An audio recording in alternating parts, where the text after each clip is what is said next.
I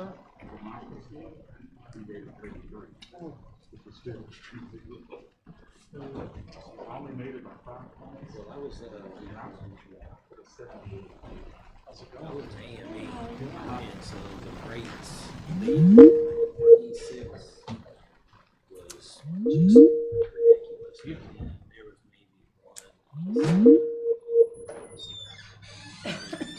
maybe one.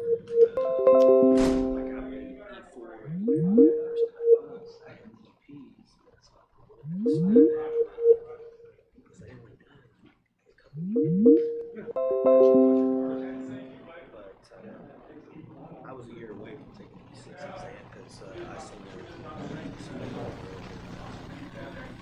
contract, so I took it until just a year away.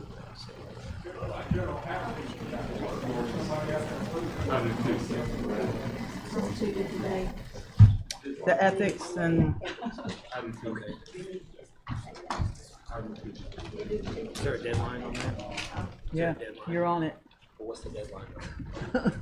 today. No, I'm just kidding.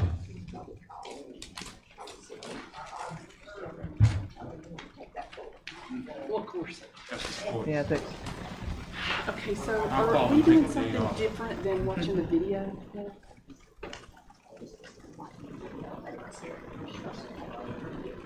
Or watch the video every year? Okay. Good. How are you doing? Is it online or do I just come in and do it? It's online. It's like a webinar kind of thing. I already did it when I first got in. I was quick on it. Oh, well, he tries to make it interesting. Okay, so maybe it's My mother, I can't leave her alone that long. But we watched it on TV. It was actually on TV. We ran home and turned it on. There it was. Finished watching it. We did. Yeah, we watched the end of it, or all of it the minute we got home. Mike turned it on. He says, "Look what's on TV."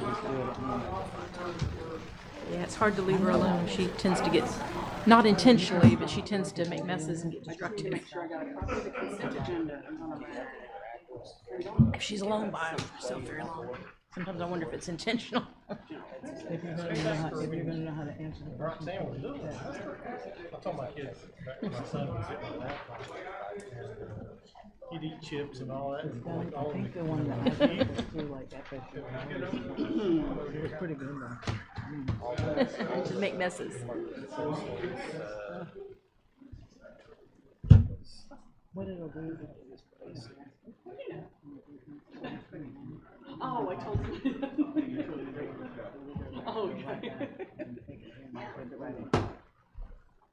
see what I'm saying?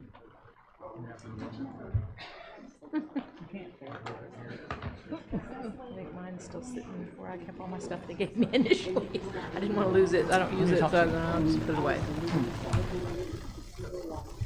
Oh, we got brownies here today. Look at there.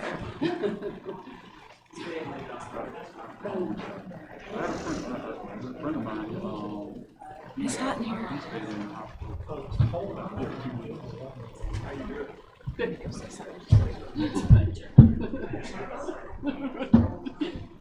You missed me.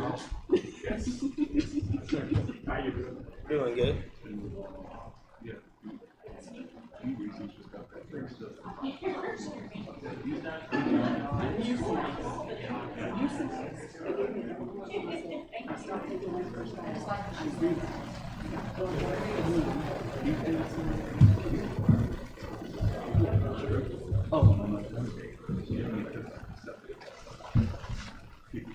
So got that.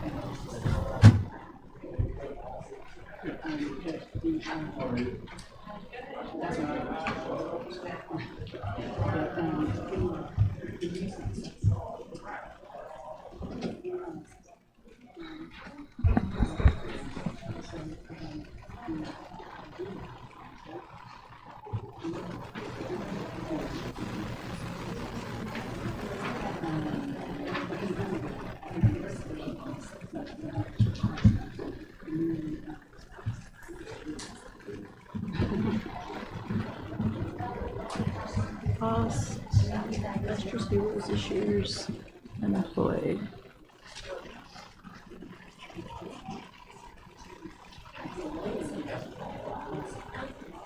Yeah,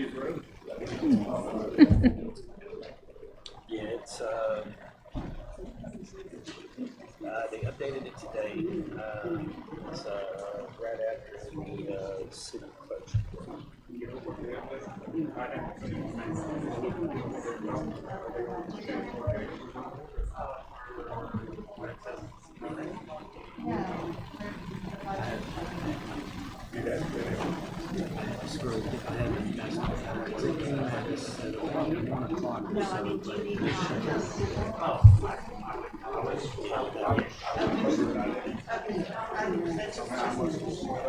Well, they just updated it today. It wasn't there last night.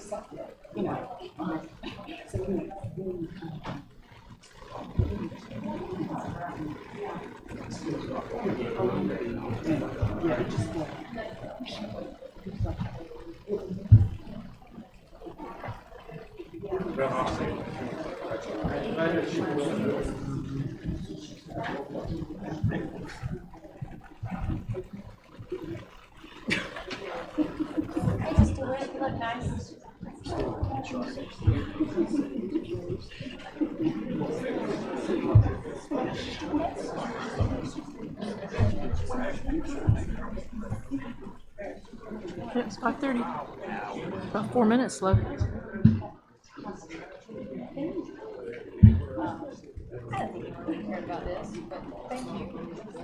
Last year's heroes. This year's unemployed.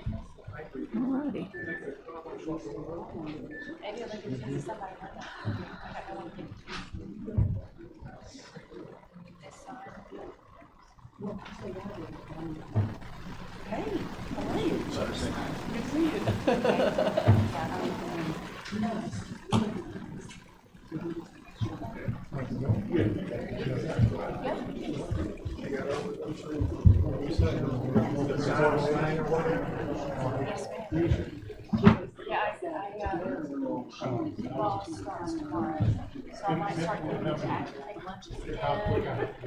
Maybe, you know, not have to work and just dinner with my son every night.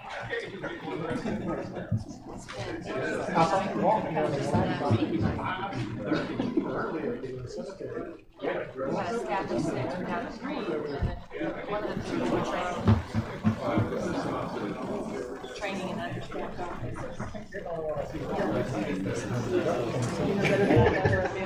I normally don't pass by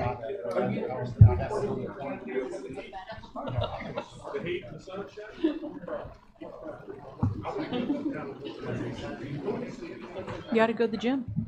That gym down there's free if you're over 65. Yeah, you're not a gym rat?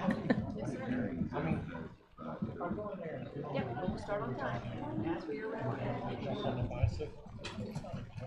Yeah. Yeah. Until Shari gets here, Robert, just let him sign off on this. Oh, I bet you would skate. Yeah. Because the problem is, if I get stuck out on that trail, I gotta come back. I'm not in the shape of. Hey, Randy, I guess there's no printout. I don't have access to the computer.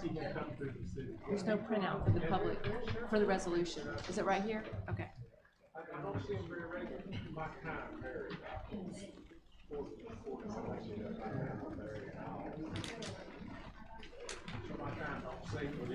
Do we have these resolutions on the computer to show to the public? Okay. Can we pull those up now?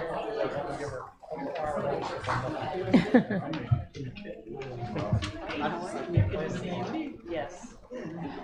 I make mine 8 weeks ahead or you can't get into my lady. Yeah, but y'all. Yeah, in a picture. Yeah, in real life, they're jumping on me and biting my hand. Biting each other's ear. Hey. Uh-oh. City? Yeah.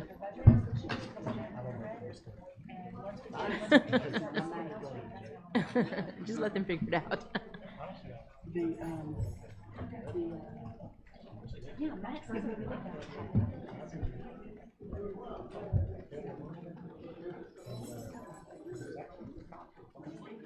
Maybe that's his way of just like his security, like. You don't like it. I don't like it. That's all right. Copper bit. Copper bit. My son on Tuesday. We came and had dinner with us. We were sitting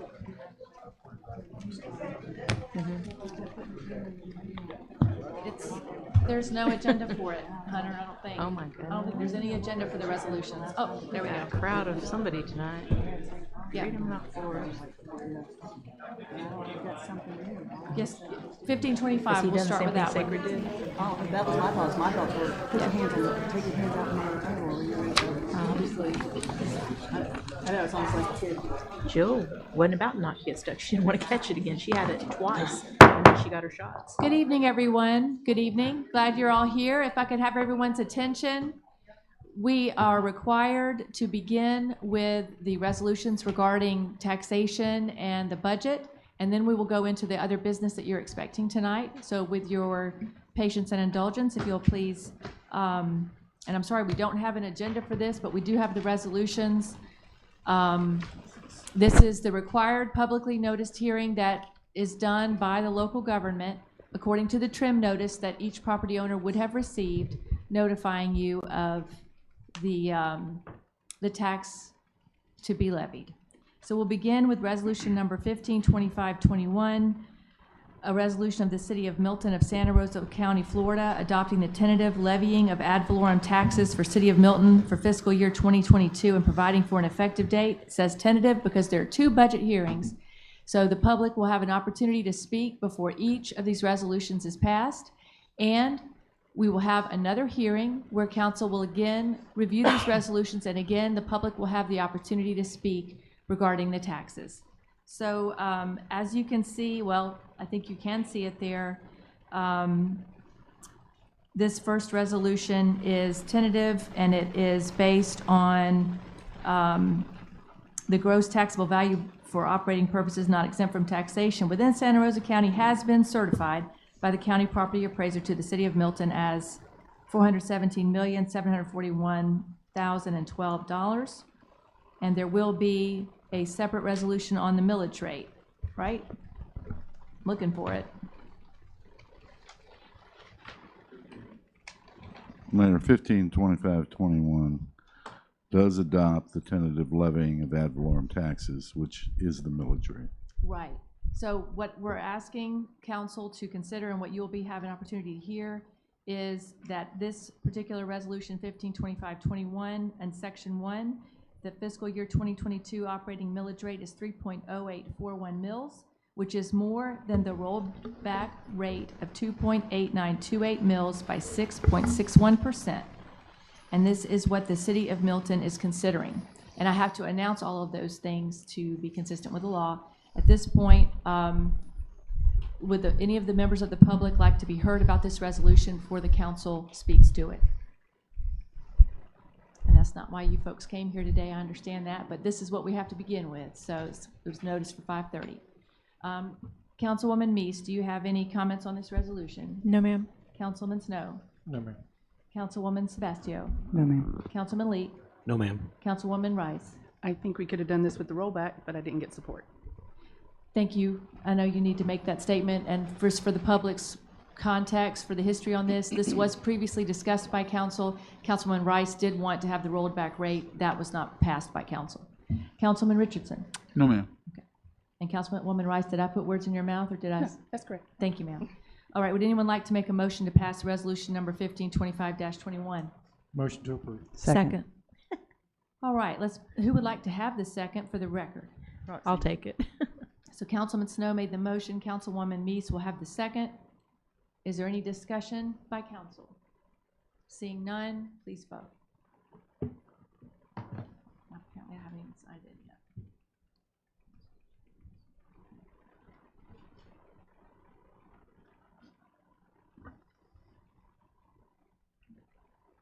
It's waiting on votes.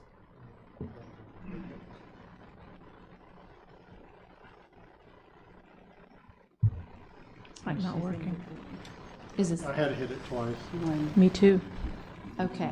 So the system's getting warmed up. Thank you for your patience. The votes are Councilman Richardson, aye. Councilman Rice, nay. Councilwoman Meese, aye. Councilman Leek, aye. Councilman Snow, aye. Councilwoman Sebastio, aye. Thank you, and we'll go to the next one, and I will actually sign in. I apologize. I'm not necessary to vote on this, but I do want the record to show I'm actually here. Let's see. Ms. DeWitt, will you help me let it recognize me? Thank you. All right. The next resolution is resolution number, do you want to take a break, Mr. Snow? No, we're- Okay. Resolution number 1526-21, a resolution of the City of Milton of Santa Rosa County, Florida, adopting the tentative budget for fiscal year 2022 and providing for an effective date. Councilwoman Meese, do you have any comments? No, ma'am. Councilman Snow? Yes, I do, Mayor. I'd like to move to amend the budget to include $50,000 in a contractual agreement for the Milton Railroad Museum to be drafted by the city attorney. Reason being is the train depot is, if we don't help take care of this gateway to the city, it's going to cost us a lot more in the end. And the rail cars are getting to a very dilapidated state, and I think this would be a great capital improvement for the gateway for the city and for the museum itself. So I make a motion for that. I'll second that motion. Thank you for raising that, sir, and thank you, ma'am. But Mr. City, I'm sorry. Sorry, and Casey Powell brought this up at the last meeting. Oh, He's not okay. attending. I understand. So I guess I would like to ask some questions here and make sure I'm understanding. There has to be a balanced budget, and if you're adding 50,000, I mean, I guess that has to be evaluated, but isn't it also true that this council can amend the budget after these hearings are completed and add that money at a later time, say in October at our next meeting? That's true. Okay, so, Additionally, Mayor, just as a point of information for both the councilman and for other members and yourself, we have a resolution that deals with the capital improvements projects and purchases in excess of $25,000. This amendment is for a $50,000 change. If it were approved, it would be my position it should be found within that schedule of improvements. And that is listed here is Resolution 152721 on the ordinance resolutions and proclamations to be considered this evening. so my other concern is every member of council here may have some things they'd like to change or have some concerns that they're hearing from the public. The public has every right to bring their concerns about what priorities they want the council to have. This is the kind of stuff that should be done in a workshop. And I wish that council had had another opportunity to have a workshop to further discuss their priorities, because this hearing is to discuss the millage rate, the taxation, and then when council wants to change what they're doing in their budget, they do that through the regular process, hearing feedback from everybody, instead of feeling rushed to make an amendment right now. Well, the amendment's on the floor, but I will There say shouldn't that have to be there any. is, This is my point. there are, Council should have the opportunity to have a workshop with city staff to talk about their priorities so they don't have to all compete for making amendments tonight. Mayor, I'm not going to argue that fact with you. I will say that there are opportunities at the second public hearing to also advance the same position. This was a position taken by Councilman Paul at the council's last meeting. I'm not disputing any of that. I'm talking about process and what's fair for everybody concerned. There's been a motion and a second. Ms. Councilwoman Meese, do you want to have any comments on the motion? I think it's a great idea. I'm definitely for it. Councilman Snow, do you have anything to add to your motion? Yes, I do. It's your opinion that you always talk protocol, but you don't always use protocol, except when it's convenient for you. And this is protocol. We're allowed to do this. We're within our right. If there is another hearing, as the city manager stated, and if there's concerns that need to be brought up, and this council can vote this motion down now or the next time. I hope they support it, but if not, then I understand. Thank you for your comments. Councilwoman Sebastio, do you have any other comments about your motion that you I seconded? support it 100%. Great. Councilman Leek, do you have any comments? I would support it if we can talk about it a little more. I understand. That would be, I think that would make sense. Just, yeah, that's all I got. Thank you. Councilwoman Rice, would you like to make any comments on the motion? I just, maybe somebody else up here can confirm with me, the volunteers at the station, no one gets paid, right? All this money would go to, painting the railroad cars and things like that. I figured somebody here. We don't have any materials, so, yes, sir, Mr. What I'm basing this on and asking staff, and I've talked with our city manager on, it's for exterior improvements that are needed, and that's why Randy said that he can have staff and the city attorney draft a contract that it's all for the outside aesthetics for the, so it's not just misused. It's going to be appropriated where it needs to be spent. Yeah, but And I'm Randy just might be making able sure to that comment money better. wouldn't be just shifted around, because I don't think anyone there gets paid, No one there, to my knowledge, does get except paid. for the volunteer, or there's some people through TDC. And that I can't speak to, but what I did indicate to the councilman when he just recently brought this to my attention was that it would probably be an appropriate improvement in the capital improvements list, and further, because it's a separate entity, that we have a contractual relationship to ensure that the funds are used for their intended purpose, and their intended purpose is capital improvements on the property that result in gateway improvements to the community, and that relationship be mutual between the parties. And to make this 50,000 go further, is there any way that we could help with purchasing? Sometimes, like, we get better deals if we're purchasing. So maybe instead of giving them cash or money, maybe we purchase product. We'll so we follow can- any direction that the council gives us, provided it's in keeping with the law. Okay, I'm in support of this. Thank you. And Councilman Mr. Rice, Richardson.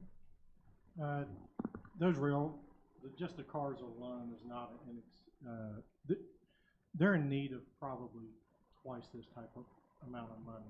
This is just going to be an immediate help, especially for those cars. What it's going to cost is going to be most of that that's there that I've already checked that they've gotten quotes for. And fortunately, they have an individual that's that they've put that out for bid, and he's way better than everybody else. It's not even, the 50,000 would even cover painting it, not including some of the repairs that need to be done to those cars, you know, the welding, things like that. So we're just, you know, if this whole area starts getting dilapidated, one day it could fall far more expensive for the city to either get rid of it or to repair it. So I think this is a, Well, I know they don't charge for people to come there, so I appreciate what they do, and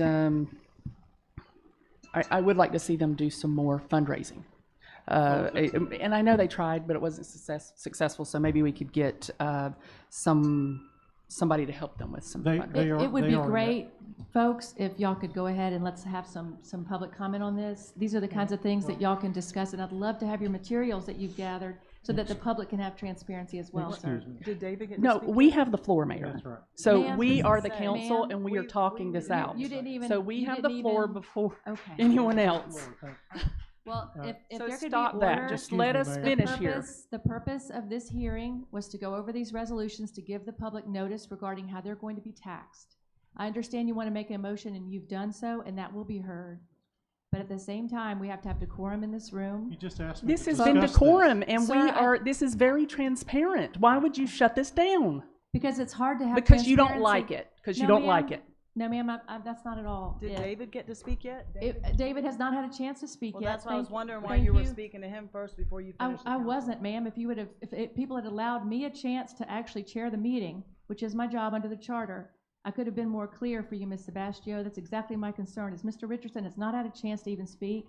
And if you want to get into in-depth questions and answers, Ms. Rice and Mr. Snow, that's why it would have been fantastic if there had been some written material, some sort of backup, so all of us could have had a chance to study all this.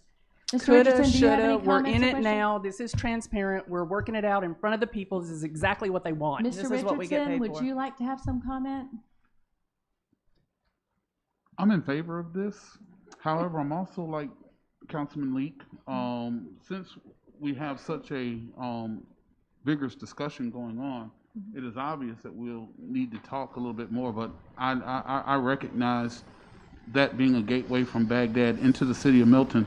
My wife and I were driving from Baghdad, and we actually saw it, and I agree with Councilman Snow that, yes, it is getting dilapidated. I've noticed that there's rust on some of the cars and stuff like that, and it definitely needs to be taken care of. It used to be a very beautiful thing coming into the city, but now, you know, for me being able to notice it with as bad as my eyes are, I was like, wow. So it's something that definitely needs to be attended to and need to be attended to soon. And Yes, sir. Thank you. And this motion will pass because that's what the comments are. But Mr. Jordan, are you wanting to speak to this motion or to the resolution that's actually on the floor? I actually wanted to ask a question about this motion. Yes, sir. What's your question? My name is George Jordan, City of Milton. The Railroad Historical Group, I don't know what their name is officially, but they receive all their money from the government to operate. That means they're under sunshine, correct? Are you asking the city attorney to give I'm just a comment? asking the question. Is that I can't answer your question accurately. I don't know about the sources of their revenue that support their activities. I'd have to. Well, where I'm going with this is, all that we've heard so far is they come up here and ask us for money. I realize they do need money, and they do need, and I'm not against helping them out. Don't get me wrong, but I would like to see some type of financial record showing that they do need the money. We have a tremendous number of people that come by and with their hand out, and I think it's our place to substantiate that the need is truly there. And if they fall under sunshine, they've got the documentation handy. If they don't, and they want $50,000 from us, they should be willing to show us that, hey, we need that money because of our records. You know, I'm not against helping them out, but I think they should prove the need so that the people won't have any questions. Yes, sir, and that's one of the reasons why I hope our city attorney will look into that. We don't have all the facts yet. I appreciate your questions. We don't And that's know. all I'm saying. I'm not against helping them out, but I like to see proof before I just start handing out That money. can be addressed in a document that the city attorney drafts for council to review. In other words, if they are fully funded by, if someone needs to turn off their cell phone, please do. If they are fully funded by government dollars and the sunshine is a concern, Mr. City Attorney, would you please talk with the potential recipient of this grant or these funds so that all these questions can be answered and those facts can be fleshed out. They don't have to be fleshed out tonight. Mr. Compton, would you like to speak on this? Yes, ma'am. Thank you. Mayor, Council, Vernon Compton, 5149 Santa Rosa Street. Just to answer the question by Mr. Jordan, the West Florida Railroad Museum is the name of the nonprofit, and they are not funded through government grants, or they're a completely voluntary organization and raise the funds themselves for the maintenance and operation of the Railroad Museum. And it's a rather large complex. I know you're all familiar with it, probably more so since both the president and another one of the officers came and spoke to you several months ago and did a presentation on how they operated and what some of their needs were and what they're trying to do for the community, what their future goals. So they did a pretty thorough presentation on basically the operations of the West Florida Railroad Museum. Councilwoman Rice, you're correct in that there are some staff there that are part-time staff that are funded through TDC support. So they're there to help make sure that that rather large complex, especially the visitors part of it, has some staff in it at all times.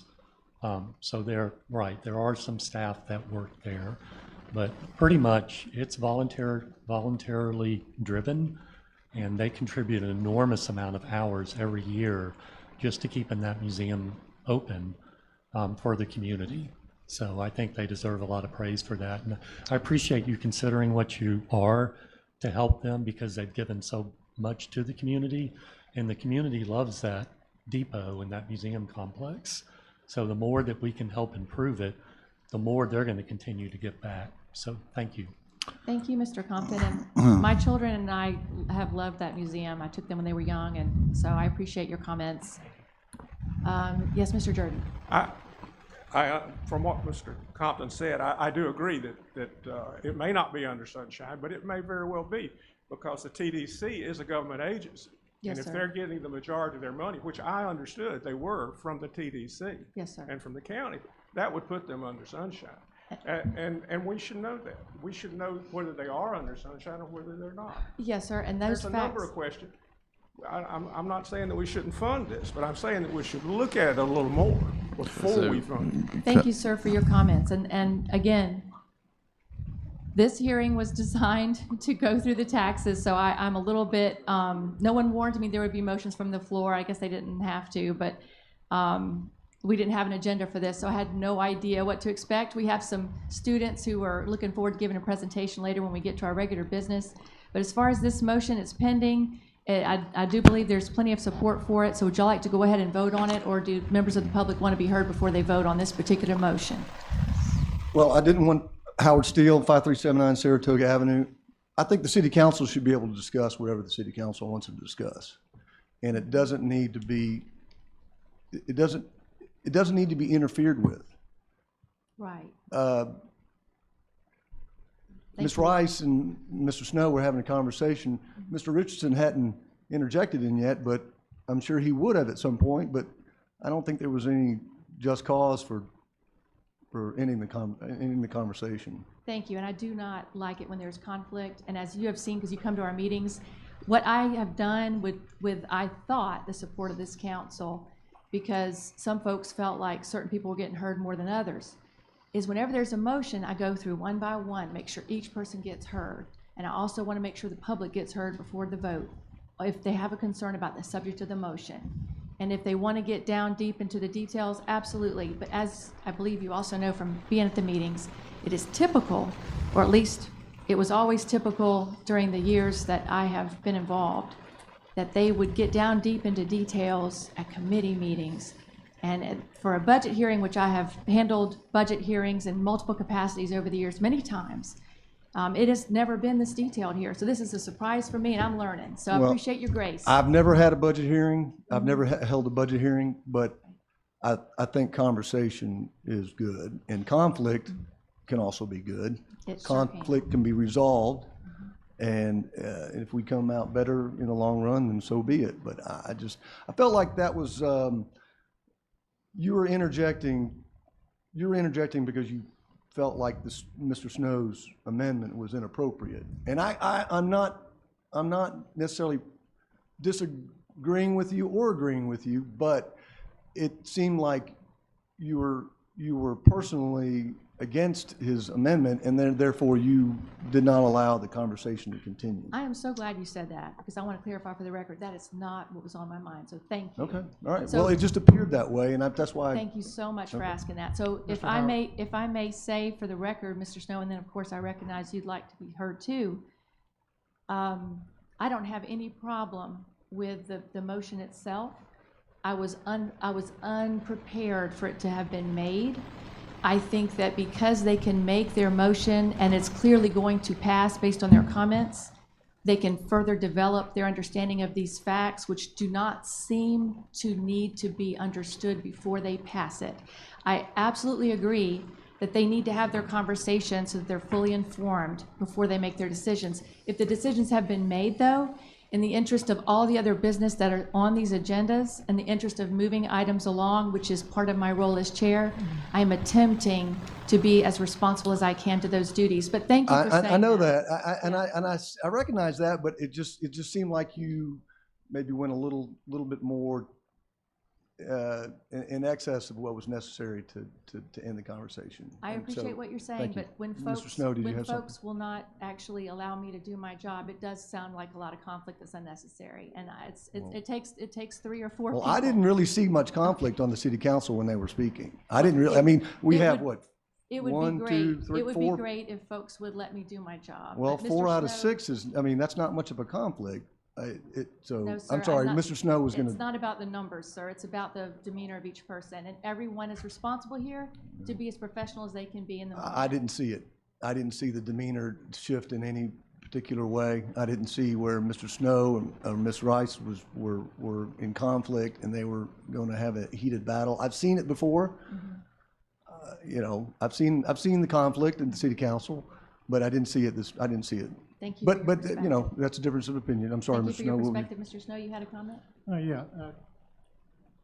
You say that this is not the way things done. Amendments have been done for long before, again, I've said this before, long before any of us ever sat on this council, and they're continuous.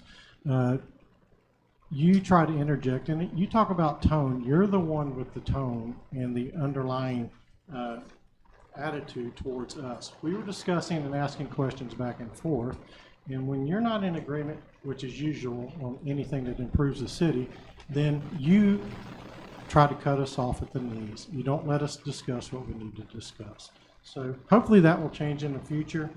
Hopefully the council will vote for this, and we'll move forward.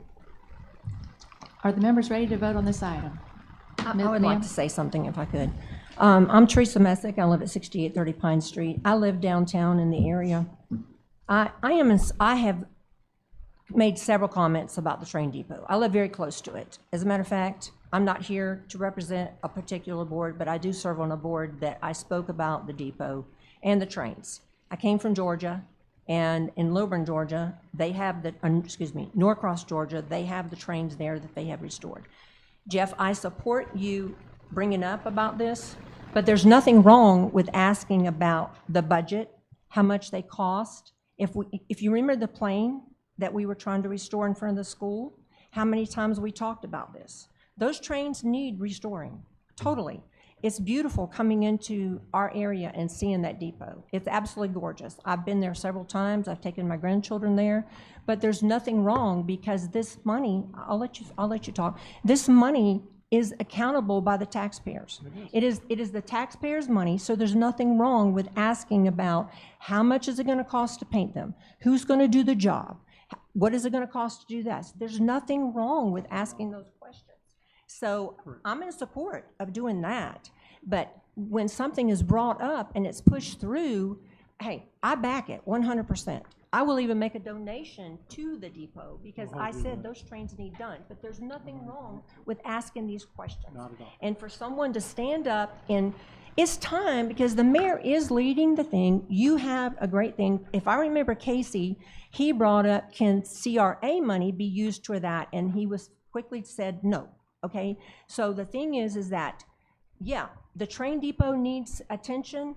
The trains restoring is a wonderful thing, a wonderful, wonderful thing. But let's find out what it's going to cost, how much money we need, and how many fundraisers can there also be on top of this money. There's nothing wrong with asking that. Go ahead, Jeff. You're totally correct. Okay, so I'll give you some numbers real quick. To paint and repair some of the damage is roughly $35,000 to $40,000 probably once they get into it with the welding issues there. So that covers most of the 50 right there. So you know, if you had 10,000 left over, that might be used on paint or something else. So the bid that they got there, as I've been explained, every bid other than that one, and this gentleman comes in, I don't have the names for you, but all that will be produced, and we can get that information. But I want to give you a large, that's every other bid they got was over $100,000 to do that work. And this is what he specializes in around the country, and that's why they were moving. I just happened to have a conversation after Mr. Powell brought it up, and she says they're trying to get, they were hoping for the Impact 100. They did not get it, okay? Fundraising's all well and good. Not saying they don't need to improve it, but they are trying. You know, you're talking a small handful of people that give an incredible amount of time and effort to that with no pay, and thank goodness they do. So that's why this initial shot in the arm for that facility, for the actual facility itself, benefits the city. I mean, look at all the pictures that are taken down there for proms, everything else. There's so much that goes on. People visiting here, even the few times been down there recently, there's just so many extra people walking around that are visiting here. And I think Mr. Powell had a story about his aunt or somebody come in. Nothing wrong with all those questions. I'll make sure that staff has that presented to them before the next hearing. And if anybody's got any questions, once I get that information, I'll be more than glad to put it out to them. Yeah. Okay? And Jeff, I don't think there's very many meetings that I have missed, and the first time I heard it brought up was when Casey Powell did. Correct. I know that the people did come in reference to the depot a couple months ago. Like I said, I totally support it, but this is the first time we have heard about how much it's going to cost. Now, you said this person, but it would be nice to have something written out that said the bids. You remember you were the ones that advocated about the plane, about the painting, can we get it done this way? So there's nothing wrong with asking these questions and accountability for And they can show you all that. those bids. And they can give Exactly. all- They do have all that information. I guess a lot of people were hoping they got the Impact 100,000, and that did not happen. And we just happened to be on a crunch time for our budget and capital improvement. Mr. Powell brought it up, so I made another phone call just to see what the numbers were. I didn't know what the numbers, I knew it, I heard the presentation like everybody else. She started running down those numbers for me. So, and I talked to the city manager, said it can be all about the aesthetics of the outside. And so I think this is needed and very important for our city. We have great things happening here. That's another gateway. Have the park right by your house. It is a tremendous, it's just amazing how that looks, especially at night. So I think it's the best time to come in. So, I don't think no one's debating about the improvement of the depot at all. No. I mean, I really don't, but I do think that giving a breakdown and accountability instead of saying this person bidded on this, well, who is that person? And you see what I'm saying? Yeah, So no, there's nothing wrong with and that's that. why we're going into a contract with them. That's why the city manager mentioned that. Let's go into an actual contract. So you just don't, as people say, hey, just give them a Right. check to do whatever they want. We're not here to do that. We're here to make sure when we drive by, we're going to see that difference. Right, and there's nothing wrong also with whomever does the work, that the city knows what is going out instead of just handing over money to any organization. I don't care who you are. So we need to know all this stuff. So those are good questions. But I don't think we should be slandering anyone here, because if anyone passes that depot, and you can say that we don't need it, we do, and I'm all about trying to keep it. But there's nothing wrong with asking, because this is taxpayers' money, for the accountability of how the money is being spent. So, thank you. Council, through the chair, if I could, just a final comment. There were legitimate questions and concerns raised during the course of the public hearing. We will attempt to answer those questions before the second budget hearing, so all that information is before council. Additionally, if in fact the amendment is approved at that hearing, there is a contract that must be crafted that will be done by the city attorney, and the council will have to take up that contract. So there are steps in this process, and there'll be an opportunity to revisit the subject. Thank you. And just so I'm clear, none of this actually has to be done right now from a city perspective. Y'all could be working on this and they could pass it in October, right? That's correct. The council can amend the budget at any time. That's what I thought. All right then, is everyone ready to vote? I think some votes have been locked. And just, I know this has been an unfortunately surprising discussion that I wish I had not offended anyone in my role in it. I will just say, to me, it's very important that the taxpayers understand why the city of Milton makes the decisions it does with their money. And this group is, I'm sure, in need. I don't doubt it. I love the museum. I enjoy taking my children to it when they were young enough to really have fun with it. And I personally am happy that they came forward and talked about their needs. But I also think it's also really important to understand what else have they tried to do to get those needs met. I've seen this council cross-examine a representative for a nonprofit over $800. So I just am a little bit taken off guard, and I apologize that I allowed that to show. All right, I don't think my vote is needed, so we can move on. It's not a tiebreaker, so. I mean, if you, we're voting on a motion to amend the budget. So this is, the reason I'm not voting no because I don't appreciate it, I'm voting no because of how I feel about the process. But I don't have to vote apparently, so that's great. All right, moving on. Are there any other amendments to this resolution before the resolution itself is voted on, which is what I thought was on the agenda? Seeing none, are there any people who would like to speak about the content of this resolution, which is the topic of concern? Seeing no one come forward, is anyone prepared to make a motion to pass resolution number 152621? I'll make a motion. I'll second. Councilwoman Meese has made the motion. Councilwoman Sebastio has seconded. Any comments about this resolution any further? Not seeing anyone lean forward to be recognized. No one from the public's coming forward. I don't believe we have any public comment on this item through public input forms, so they can proceed to vote. And this will come up again at the next budget hearing, because it has to be done twice. Councilman Rice, are you prepared to vote? Thank you, ma'am. Unanimously approved. Mayor, as a point of information, the next public hearing is the 28th at 5:30 at City Hall. Thank you for reminding me. The next public hearing on these same items that you're hearing now will be on September 28th, 5:30. All of these are tentative for that reason. The next one on the list is resolution number 1527-21, and it has been scrolled forward. Thank you. A resolution of the City of Milton of Santa Rosa County, Florida, adopting the capital improvements plan for City of Milton for fiscal year 2022, providing for an effective date. Whereas Section 163.3177 Florida statutes require local governments, except where specifically exempted, to review on an annual basis and modify as necessary the capital improvements plan in order to maintain a financially feasible capital improvements plan. And whereas the City of Milton of Santa Rosa County, Florida, on September 14th, 2021, adopted fiscal year capital improvements plan following a public hearing as required by Florida statutes 166.041. Whereas the City of Milton, Santa Rosa County, Florida, held a public hearing as required by Florida statutes. Whereas the City of Milton Capital Improvements Plan is consistent with all state and county requirements, this council is being asked to resolve the fiscal year 2022 Capital Improvements Plan is set forth in Exhibits A and B attached here to, and by this reference made a part of. And so the council is being asked to approve this resolution, which has a couple of attachments which are available for people to review, so that before the second hearing, if you have any questions or concerns, you can ask. Councilwoman Meese, do you have any comments on the exhibits or the content of the resolution? No, ma'am. Councilman Snow? No, ma'am. Councilwoman Sebastio? No, ma'am. Councilman Leak? No, ma'am. Councilwoman Rice? No, ma'am. Councilman Richardson? No, ma'am.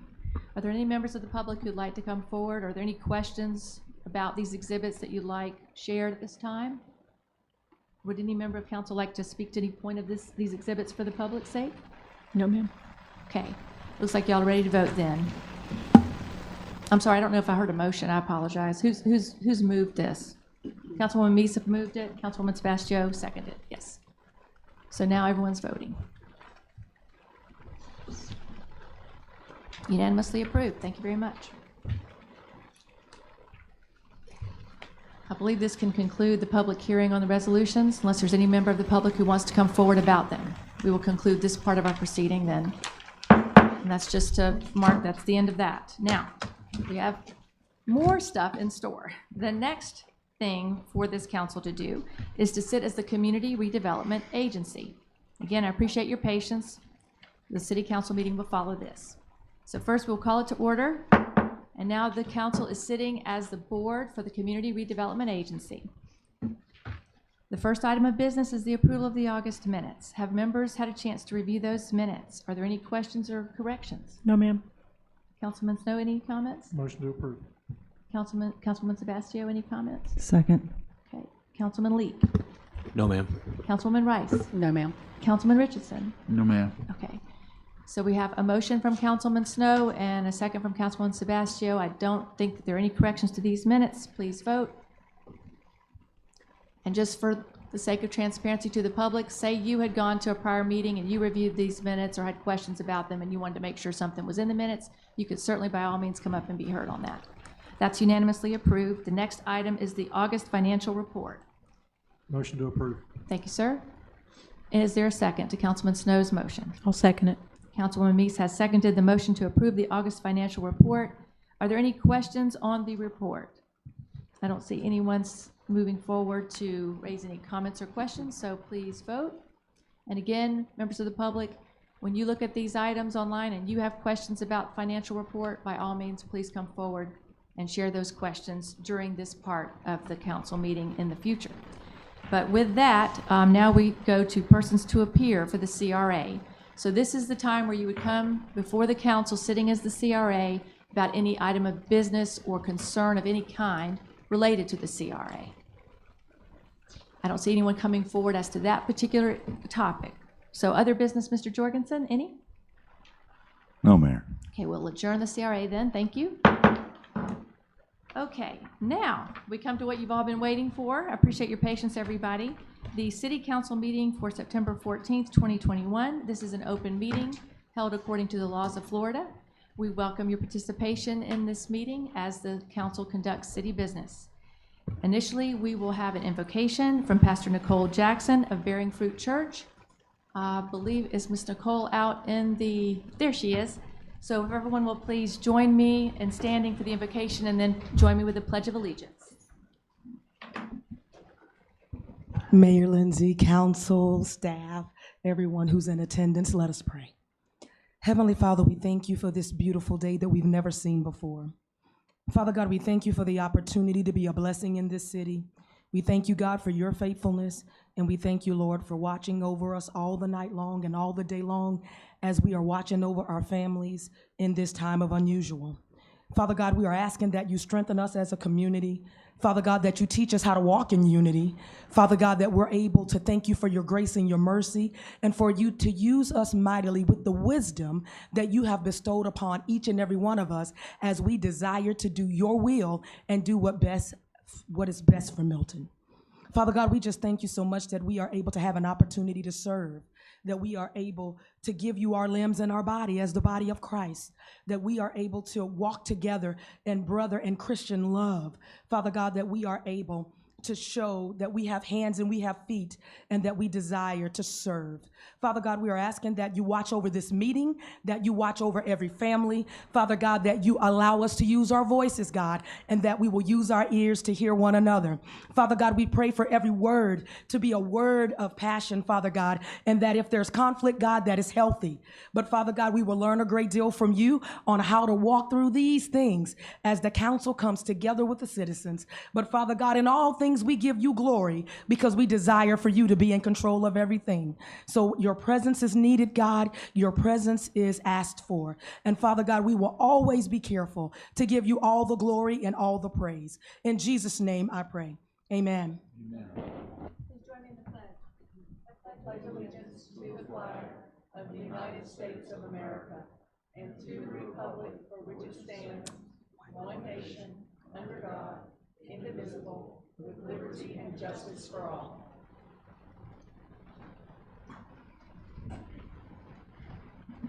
Thank you, ma'am, for being with us. I appreciate you taking the time. All right, the first order of business is approval of the minutes. Have the members reviewed the August 10th, 2021 regular council meeting minutes? Yes. Are there any corrections to those minutes? Seeing none, does anyone want to move to have them approved without objection?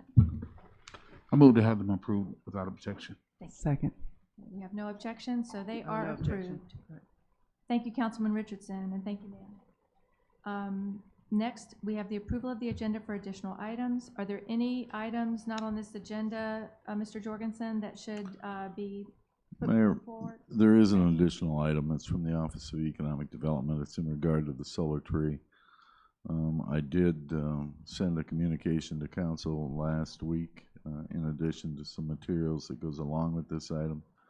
We received additional information on this item here today. Steve Rhodes from Gulf Power is here to speak to it. I'd like to add it to the agenda. It's on the agenda under number 14. Do you want to, are you wanting to move the item up? I was, with that would be nice, and further, because it was just sent, the materials today, I was calling it to everyone's attention, including the public's. So I believe, council, you're being asked to allow this item 1779, which is on page 3 of your agenda, to be heard, I would guess, after the ordinances. That's Or were you correct, saying Mayor. before? It's, Okay. So it would move up on your agenda a few spots above the city attorney's report. Are there any other additional items? I have some, ma'am. So I would like to pull item number 1780 from the consent agenda to the regular agenda. That is regarding the plaque that we spoke about. I'm sorry. 1780 is the J.B. Turner School Historic Marker. Yes, ma'am. I would like to have some more discussion about that. I'm sorry I wasn't able to be at the last few meetings. And then also, if you're ready, I would like to add to show the video that so many of us are familiar with the Milton United street fight. And the reason, before that's shot down, is the reason is that I know it was discussed quite a bit on Facebook. I know that the city manager has taken care of a lot of the issues that like I had or maybe other people had. However, that's not transparent, and we don't do our government business on Facebook. So I think it's very important that it's shown in this meeting. I know that staff has already edited out any of the cuss words, but we need to have the discussion here and then put this matter to rest. Do you want to make it your council report? We could do that. Okay. Okay.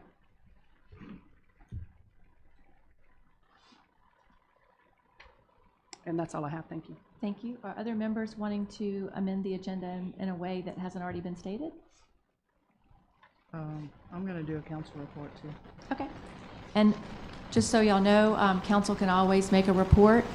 Each member of council will be recognized to give a report. Y'all don't have to say it now if you don't want to, but you can. I just want to talk some about my conference that I went to when I went to the Florida League of Cities, and some information that I'm bringing back and some things I might want to. Thank you. So definitely, each member of council, if they have a report, will be recognized at that time. And thank you, Mr. Rice and Ms. Sebastio, for letting us know. Are there any other items of discussion that should be added to this agenda before I ask for a vote? No, ma'am. Does pulling 1780, does that require a vote or anything? Where somebody remove it? It actually really doesn't, in my view. Any member of council may pull any item from the consent agenda for further discussion. Okay. And the reason for that, for those of y'all who are new to the meetings, is the consent agenda means that at the prior meeting, it was unanimous, the support for the item. But as Ms. Rice pointed out, if she wasn't here, she couldn't have voiced any of her questions. So she has the right, as any member does, even if they were here and they agreed to it. Let's say a question came up between one meeting and the next. A person can change their mind and say, hey, this needs more discussion. Let's take it off consent. And so that is perfectly legitimate. Anyone could do that. And so, yeah, that doesn't have to be part of the motion, Councilman Leak. But definitely, I appreciate hearing, we do have to know, because the consent agenda, when it gets passed, then those items aren't individually discussed. And so we need to know if something needs more discussion so it doesn't accidentally get passed before the discussion is had. So thank you, Councilwoman Rice, for raising that needs to be pulled. Is there any other consent agenda item that should be pulled, members? So that y'all can discuss it further? I'm not seeing anyone lean forward, so are y'all ready to? Did we do a motion? I didn't hear one yet to approve the agenda. Do you want to make one? Motion to approve. Thank you, sir. Second. I have a motion to approve by Councilman Snow and Second. It was second from Ms. Rice. Your voice and Ms. Sebastio sometimes sounds similar, so thank you. And this agenda then is amended to move 1779 after the ordinances. 1780 will follow for more discussion. Otherwise, the consent agenda stays the same, and there will be council reports. Does that explain adequately what's on the table? And Mr. Leak, it's waiting for you to vote. And Mr. Richardson, it's waiting for you to confirm. Thank you very much, gentlemen, and it is unanimously approved. So now we move on to recognition, special presentations, and awards. And at this part of the meeting, anybody could be recognized or given an award for any particular reason. What I had hoped was that Mr. Sills could bring his ER nurses who have been accommodating a huge influx of patients recently. They've been working real hard over there at our local hospital and taking care of all of our folks. And unfortunately, they were not able to be here this evening, but I hope that they can come at another time so we can give them a round of applause. And I would encourage everybody, I know last year people were supportive of the healthcare industry's new pressures that they weren't totally prepared for when the pandemic started last summer. Now we're all tired. We're at a point now where I think we might not remember to appreciate our nurses and our doctors as much for the extra mile they're going. So if I may, we're not recognizing anyone formally at this time, but I did want to at least tell you why that was on the agenda. And I hope that our nurses and our doctors and all hospital staff know that we appreciate that they're taking care of us. Ma'am, would you like to be heard? Because persons to appear will come soon. But did you want to be heard now? Oh, is he fixing to be heard? No, ma'am. Okay, well, then I'll go ahead and speak. Molly Jones. Okay. 6489 Bass Lane, Milton, Florida. So this Doug Sills, who you're trying to recognize as being this great person, has let nurses go because they refuse to be vaccinated. It is my body, it is my choice. If I do not want this vaccine, I should not have to take this vaccine. I have been working with these patients for 1.5 years, and I was let go less than a week ago because I refuse to take the vaccine. But this is who you're wanting to recognize and give a special presentation for, possibly an award for. And I'm not the only one he's let go. There's others. I am so sorry. That just don't have, won't get up and speak. Okay. Well, I appreciate you coming, and I thank you for all that you have done to take care of the community. And just so you know, I didn't know the names of the nurses who were going to come. So Mr. Sills didn't ask to be recognized. He didn't ask for an award. He asked simply, in fact, it was not even something he requested that I do. But I have friends who work at the different hospitals, and one of them who works at the hospital where you did. And I heard about how much pressure y'all been under, and I just appreciate the hard work you've done, and I appreciate how much you've done to take care of folks. So while we're on the issue with mandates, since our dictator, so-called President Biden, has put out mandates that everybody has to be vaccinated, XYZ, what is the council's intention on the city of Milton on whether they're going to try to mandate mask again, vaccines to be able to enter businesses, etc.? That's not happening, ma'am. That's not happening. So if folks, Mayor? at this point, Mr. Snow and others who want to be recognized, the purpose of this part of the agenda was simply to thank the nurses. I realize you have a great question there. The council may want to speak to the city manager about that at a future meeting, but as far as I know, there are absolutely no plans to do any of the mandates you're talking about. So, Mayor? Yes, ma'am? I was looking forward to, I appreciate you inviting him here. I was looking forward to saying thanks for the great care that I got at Santa Rosa Medical. I'm going to tell you the nurses saved my life. Miss Jones was one of those nurses. I was there for 11 days and I was very, very ill. I think closest to death I've ever been. So I just wanted to have the opportunity to thank Santa Rosa Medical for that care. And I'm under the impression, because I heard it talked about at a Board of County Commissioners meeting, that American Rescue Plan funds can be used as incentive pay or bonuses for frontline workers and first responders that deal with COVID-19. But so I'm open to having that discussion because we're getting some of those funds. However, I would need to make sure that an organization receiving those funds shared our same values that I believe that our city shares. So with that, I would like to make a motion for a resolution to support the people's rights, including their freedom to make their own choices when it comes to wearing masks and any other COVID treatment. So I want to put that out there. That's my motion, and I hope that Mr. Sills will listen to that, and maybe we can come to an agreement. Okay, thank you, ma'am. And just so y'all know as well, if you do want to discuss you know, those funds, I think y'all should talk about it at the committee as a whole, but that's gonna take some That, discussion. it will. But with that, I needed to make that resolution so he understands what our values are. Thank you for sharing. I wanna say Mr. something, too. Snow, I think Mr. Snow was first, and then you, Ms. Sebastio. I just want to clarify the resolution. Is that for the stance that the city, do you want the city? Yes, to take? a resolution that the city of Milton supports people's rights, including their freedom to make their own choices when it comes to wearing masks and any other COVID treatment. And I'm in full agreement with that resolution. I was just going to state to, excuse me. Can folks please be quiet in the audience? And then if you want to be heard, you can. I'm sorry, I didn't anticipate this either, What? because the persons to appear time is when y'all would come and bring these things forward. And we have some students who are patiently waiting, and I appreciate y'all. Thank you. You'll get to make your presentation soon. Yes, sir, Mr. Snow. Well, I was going to state to you, thank you for your service. It's unfortunate to hear that information. I'm definitely will never support, while I sit on the city council, any mandates like that whatsoever to our staff or the city. So I agree with the resolution. Ms. Sebastio? I as well. I 100% am with Shannon and Jeff Snow. When it comes to our city, I want to listen to what the citizens say, and if the citizens are saying it, then that's what I'm doing. Also, I too, my husband was in the hospital and almost died, and the nurses took great care of him. So thank you very much. Mayor, just a quick comment.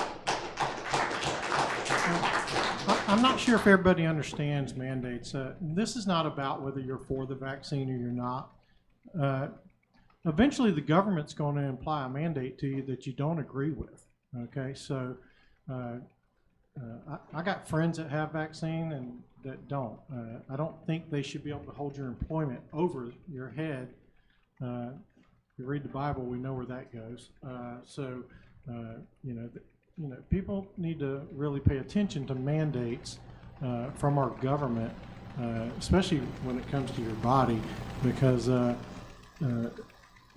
they're going to eventually come get you on something you don't agree with. So it's not necessarily about the subject matter, it's about the mandate and the freedom of your own choice that we live in America.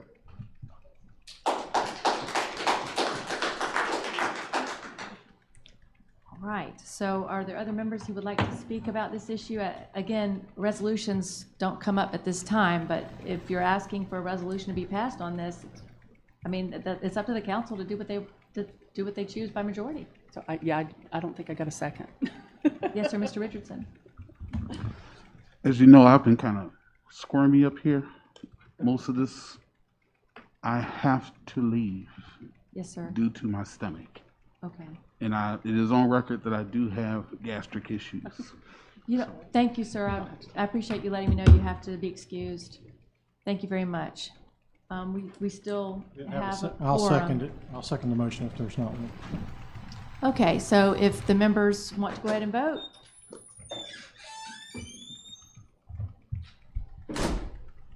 Ms. Meese is waiting on you.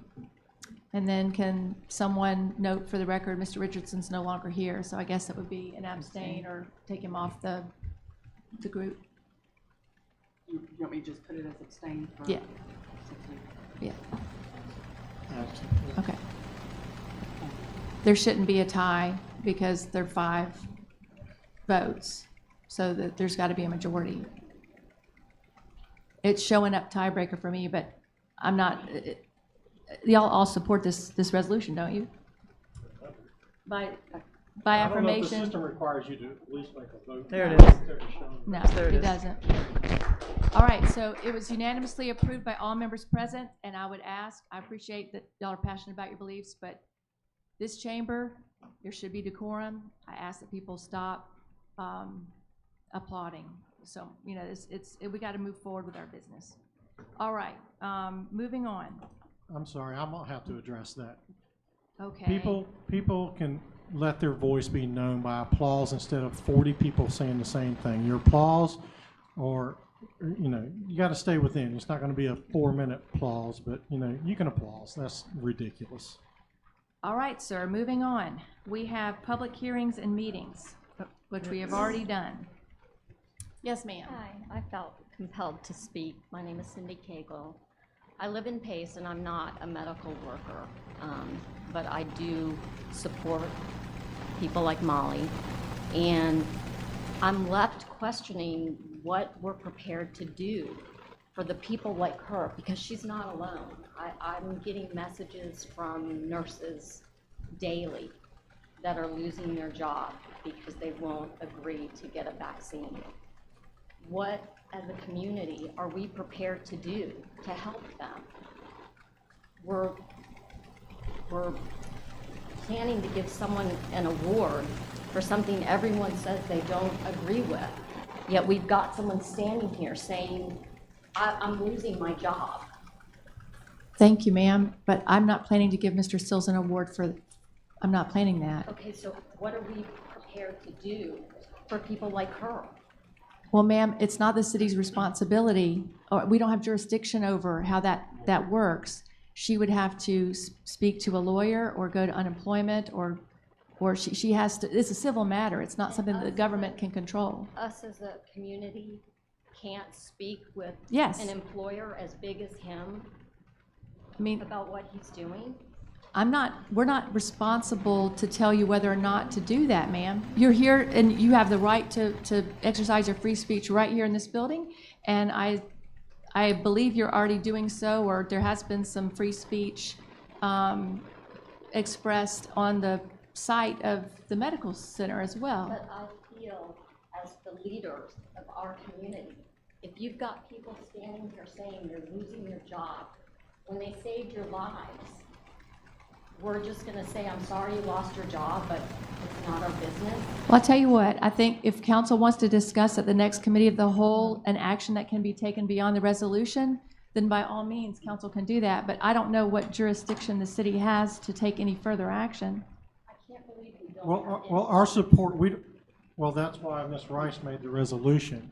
It states that this council is fully against what they're doing, okay? Tell Mr. Sills that. Well, if he was here, he would have just heard it, okay? He was here, and then whenever all of us was coming in, the mayor was on the phone with somebody, and I'm assuming she probably was Okay, telling him but, to just go ahead. but is the mayor's correct? We don't have a right to enforce anything on them. But That's, if you're communicating to acknowledge Well- what his hospital is doing. well, us as a council just Ma'am? stood for a resolution for this, to support that. It will be up to public pressure on Mr. a lot. Excuse me, Mayor. And, I think I can help, Mr. excuse me. Snow. Okay, Would just a you second. like me to have a copy of the resolution sent to Mr. Sills? Would that be useful? Well, if you let me finish, you can say your part. Thank you. Okay. It takes public pressure for all of us. We're all in the same boat. I'm in the same boat, possibly, in the near future. I'm a federal employee too, okay? So I might be forced to do that or make a decision, so We will be standing here supporting you. I understand. It's not that we're not all supporting, there's not an active tool that we can enforce here, as the mayor stated, which is correct. We can't enforce that hospital to do, okay? Public pressure is gonna be the biggest thing, I believe, and, I'm not sure, my question about that hospital is it county-owned? No, sir. It's It's a it's public. profit. It's a, And I have something too that I can maybe help. is Mr. Snow finished though, Ms. Yes, I am. Rice? Thank you. I'm Okay. sorry. So, ma'am, so one of the things that I brought up, and I'm not sure if maybe I wasn't talking into the mic well, is about American Rescue Funds, that was discussed at the Board of County Commissioners in a meeting. So they have actually already brought it up that they could possibly allocate some of those funds that they have, and we have some of those funds as well, as a city, to Santa Rosa Medical Center as incentives. I mean, we all have an interest in people being able to have care when they go to the hospital. So we need employees there. I mean, it seems kind of crazy to me at a time when you're short-staffed, and I know they are, that you'd be willing to fire people. However, that's why I pointed out that we can do that, that's was discussed in that meeting, that's a use that is authorized, but that before I would entertain that idea, I would need to make sure that they were in alignment with our values. And then I made the resolution outlining what our values are. So one of the things that you can do, other than telling us, is go to the Board of County Commissioners meetings and let them know because you're a county resident, just as we all are in the city as well, and let them know that you do not want them to allocate American Rescue Fund dollars to Santa Rosa Medical Center unless they are in alignment with your values. And you would tell them what your values are at that time. So you can also protest, you can email, you can call, but I think money speaks, money talks, right? So I think that's where you go. Thank you, ma'am. And ma'am, I'm sorry, Ms. Cagle, the nurse that's next to you, what was your last name, ma'am? Molly Jones. Ms. Jones, I just wanted you to know I wasn't talking to Mr. Sills. Ms. Nicole had a question, and I was trying to help her get coordinated because she was going to give the prayer. So I don't want you to assume that about me, ma'am. So I know you had mentioned you thought I was talking to him. I didn't see him here. I didn't know he was here.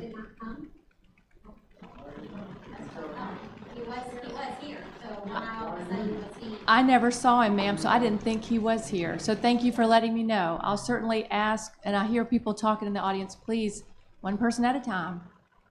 If you have something to say, like this gentleman here is patiently waiting, please come to the podium. Yes, sir, go ahead. Patrick Rooney, live in the city of Milton. I just want to bring up for everybody here, there is a state law that says that you cannot mandate somebody take a vaccine. That's a state law, that a $5,000 fine for every instance of that being broken. We're not doing that, sir.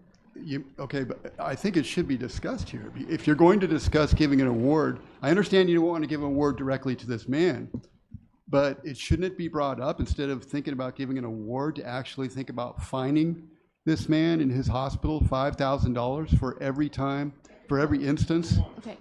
Right? This is a state Florida law. What's your last name again, sir? Rooney, R-O-O-N-E-Y. Mr. Rooney, I appreciate your comment. Just so y'all know, it's a state statute. This city does not have the authority to enforce that, okay? I appreciate what you're saying, and again, I am not here to give an award to the Santa Rosa Medical Center, and this council didn't even know I was doing that, okay? I put that down because I wanted to thank the nurses, and I thought the council wanted to thank the nurses too. I'm sorry, Mr. Nolan, what'd you say? I am so sorry that people have become so alarmed about this because, you know, I have family, I have loved ones and friends who work in the healthcare industry, and they have been struggling. And I think it's important for us to have compassion and love and appreciation for all the hard work people are doing to take care of us, to save the lives of our coworkers and our friends and our family. And, you know, again, I regret that this has created so much controversy. As far as the enforcement of that law, sir, I believe you'd have to contact, Mr. Andrade may be able to help you better with this, but I think you'd have to contact the State Attorney General or the State Attorney's Office, maybe? I don't know. It would be the State Attorney's Office, but Yeah. Mayor, just for clarification, the Florida law that was passed last session only refers to discrimination against customers, not against employees. So Okay. The description of the statute's a little bit. Perhaps it should be widened then to include employees as well. That would be discussion to take it for the legislature, not the city council. Yeah. Yes, sir. And so the legislature would be responsible for that. So if folks have continuing concerns about the law as it exists, please reach out to your legislators. Representative Williamson, Jair Williamson, is the local representative for this area. And Mr. Andrade works with him, but he doesn't represent this area as far as your constituents. But that's state law, and we don't have authority there, sir. I'm sorry. Well, one more thing. Perhaps the money, the $5,000 per occurrence, could go back to the people who were hurt, like Molly here. So in other words, that money, instead of just going into some general fund, perhaps the $5,000 for each instance could go to someone who was actually wronged. Please contact Representative Williamson about that idea, because the state would have the authority over the money, not us. Okay. Well, I hope that you guys are at least on board with wanting to help the people who are being injured here.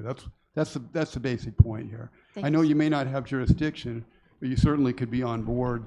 There's resolutions that you can do and whatnot to be on board, to be with the people who are being hurt. Thank you. Thank you, sir. And again, I do hope that council and their committee of the whole will continue to talk about the issues of concern for the community, and there could be some other ideas that are generated then. Okay. The persons to appear time is soon about other issues. So if we could move forward, and then when it's time to come forward to speak about things not on the agenda, please do. The public hearings were on this agenda, instead of separately, since they were separately noticed and required to begin at 5:30, that's why we did them separately, so we can move forward. All those have been done. 2 invited speakers, working together in the community. A Girl Scout troop leader, Cami Switzer, got in touch with me, and some young ladies in her troop would like the opportunity to give a presentation to this council. Esther Ramirez, Michaela McCurdy, and Ava Colley, you are recognized. And please, if everyone would remain quiet and respectful. These 6th and 7th grade young ladies are doing something that they may not have ever done before. And let's recognize that they have just sat through an hour of a lot of contentious grown-ups talking. And so let's turn our attention to them and welcome them with a smile. Thank you so much, ladies, for being here. Well, first off, it's Schweitzer. Thank you. Thank you very much. And also, I'm doing 8th grade. You're in 8th grade. Well, thank you, Esther. I appreciate that. Community involvement and strength by the GS Troop 92005 cadets. Whether it's a cleanup crew or engaging in a neighborhood barbecue, every little act is a community interaction. The reason that the community has been productive is because of the contributions of everyone. Hard work and determination will be the key to great success. Today we will tell you why community involvement is so important by looking at why people in the community are important. Also, projects in the community are key building blocks in someone's character and the fact that some projects bring beauty to the area. What makes a great community? People. For some, it's a sense of family, a tight-knit group of people working towards the same goal. For others, it's who they enjoy spending time with. Regardless of your definition, it's the people. People make up our schools and workplaces. Volunteering and community associations help make better employees. And here's why. It builds loyalty, it makes work sentimental, it builds expertise, it promotes leadership, it builds passion. How people enrich nature around us is by looking after what they do. People can look after the earth by picking up trash they leave behind a drop if people don't, then all the plants and animals will perish. Groups can take the deceased plants and replace them with new plants. If we don't, all of the plants will start to decay. Then the earth will be overrun by mold and fungi. The last reason is if everyone watches over the earth and what they do, we will not ruin the nature on earth. If we watch over the earth with all of what we got, nothing will deteriorate, then we can have a great environment in the world. Therefore, a good community needs to be functional, helpful, and resourceful. Great leaders help the area run smoothly. Community participation gives you the ability to take a great measurable difference in both the areas where we work and the communities where we live. The world is not complete without communities. Communities aren't complete without projects, and projects won't be done without people. Thank you very much. Thank you. Can I get some pictures? And so if everyone will bear with us, we'd like to have some pictures so you can take a comfort break, I guess, if you need to. Council, do y'all want to have a picture with the young ladies? Sure.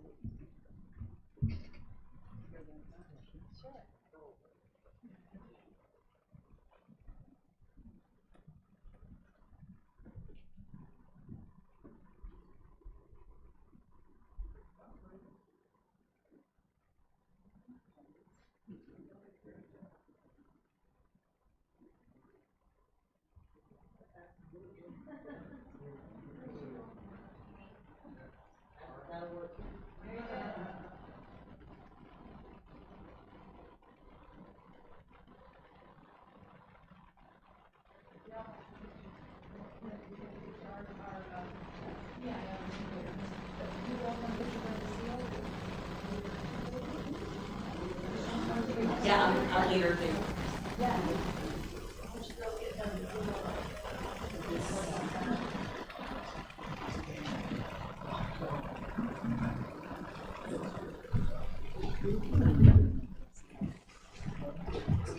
That's your problem.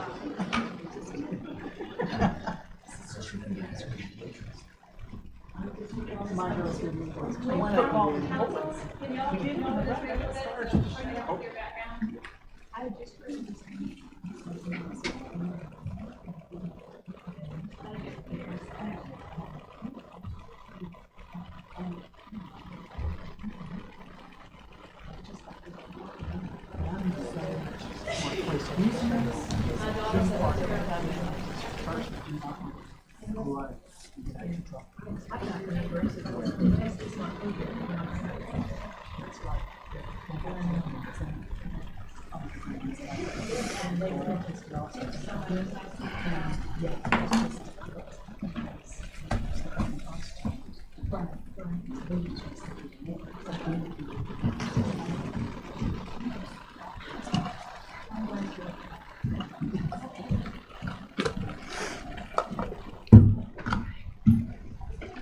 Thank you, everybody. We can move forward with persons to appear, or if council would like 5 minutes to stretch, I can recess the meeting briefly. I don't Y'all think- ready to go? everybody's not Y'all back. ready to continue? The members are here. We have a Yeah. quorum. Yeah, we're ready. Okay.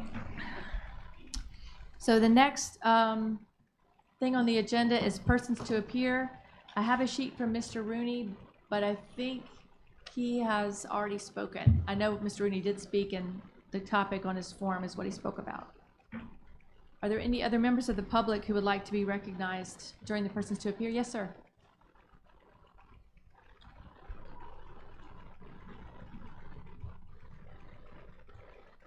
Mike Cusack, 6768 Berry Hill.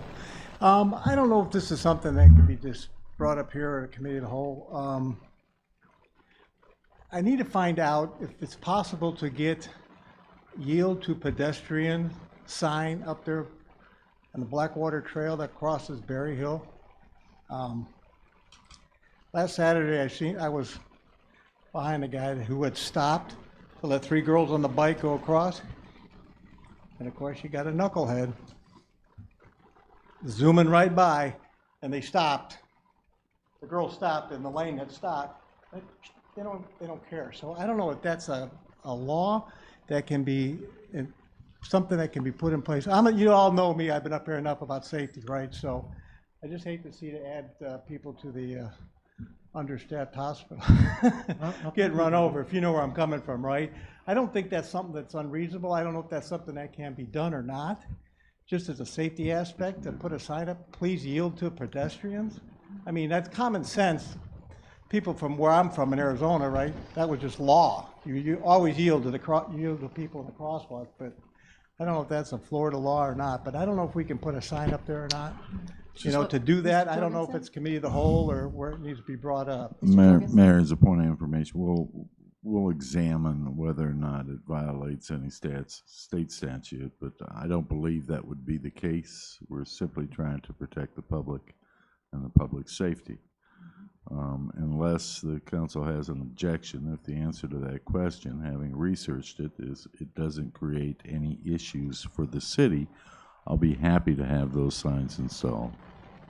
Can I get a sense of the council on that? Are y'all in agreement that as long as there's no FDOT issue with that? Would that be at all crossings, I guess?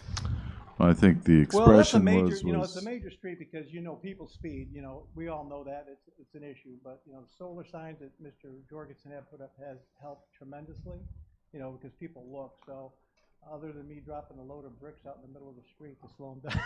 Where it I don't comes know up- what to do, but, you know, but I think a yield sign to the kids, because now fall's coming, and the weather's getting nice, there's gonna be more and more people using the trail, right? And that's the busiest street on the trail, from what I understand. Berry Hill is the busiest street on the trail. And But by the library as well, because I always come down Alabama. I was gonna and it say that too. crosses, But, you know, and I'm there's just always- throwing it out there. Well, if I could look at what the law would prescribe, if anything. On local streets, I know we have that ability. There are streets. Berry Hill is a county road, and we've got to look at if there's anything there that would create difficulty. How about if we put it in committee of the whole, and I'd be happy to study the issue, bring information back to the council, and we take it from there. I can tell you that from a staff perspective, I think it's a good move. Great. So it Okay. sounds like, thank you, Mr. Cusack, for Thanks. bringing that forward. That will be discussed at committee of the whole. Randy, I have been on that trail too, and it is kind of dangerous going on some of those, and even Canal Street. And Vernon, I know you're very involved with Trails to Rail. Instead of just a yield sign there, you know how when you go across a road, you push a little button to walk across, and it tells you, it's maybe at the committee of the whole that can be discussed with the police chief and everything involved. It can, but that's an entirely different subject because Yeah. now you're talking about incurring costs that are not insignificant. I just don't know what the stop sign or the yield sign's gonna do to make people stop, because Well, they do it fly down doesn't, there. it just indicates to them that they should yield to pedestrians. So, yeah, thank you, Mr. Jorgensen. It sounds like at committee of the whole, we'll hear more about potential locations, potential cost, and there'll be some verification. There's no state regulation or prohibition that would limit that particular approach. So are there any other folks who would like to be heard at this point? It's the persons to appear time where you can speak to any item that's not on the agenda. And if it's going to be on the agenda, you can wait till that item's called and speak before council votes on it. Would anyone like to be heard? Not seeing anyone come forward. The next is the general consent agenda. And this is, represents the items that council unanimously approved at the prior meeting. One of those items has been pulled from the general consent agenda. So the items for you to vote on to approve the general consent agenda are these: 1760, it's up here on the screen, 1783, 1784, 1787, 1793, 1780 has been pulled, and 1794. So can I have a motion to approve the items that are on the general consent agenda but for 1780? Motion to approve. A motion from Second. Councilman Snow, a second from Councilman Sebastio. If there's no further comment, please vote. Okay, unanimously approved. Thank you very much. Mr. City Attorney, ordinances, resolutions, and proclamations. Do you have any to talk about? It looks like the resolutions are done. Do you want to speak to 1968-21? Yes, Mayor. On second reading, ordinance number 1968-21, an ordinance amending the comprehensive plan of the city of Milton, specifically by adding the property rights element into the comprehensive plan, providing for severability, repealing all ordinances in conflict herewith, and providing for an effective date. Thank you. Can I have a motion to approve? Motion to approve. Second. A motion approved by Councilman Snow, second by Councilwoman Sebastio. This is on the second reading, so it's already been reviewed and discussed. But is there anyone from the public who'd like to be heard on this item before they vote? Seeing no one come forward, please complete your voting. Unanimously approved. Are we supposed to talk to Steve? Did you say that you were moving Steve Rhodes up to the top? To the, He's after the next ordinance. okay. All right, and then on first reading, ordinance number 1969-21, an ordinance amending the Code of Ordinances of the City of Milton, amending the classified salary pay table of the City of Milton, adopting a new pay range schedule, providing for the annual salary of the city clerk and city manager, and providing for an effective date. Thank you. This is on first reading. Are there any questions from council about this ordinance? Motion to approve. A motion to approve by Councilman Snow. Is there a second? No, second. Second by Councilwoman Sebastio. Is there anyone from the public who'd like to be heard regarding this ordinance? Seeing no one come forward. Are there any questions?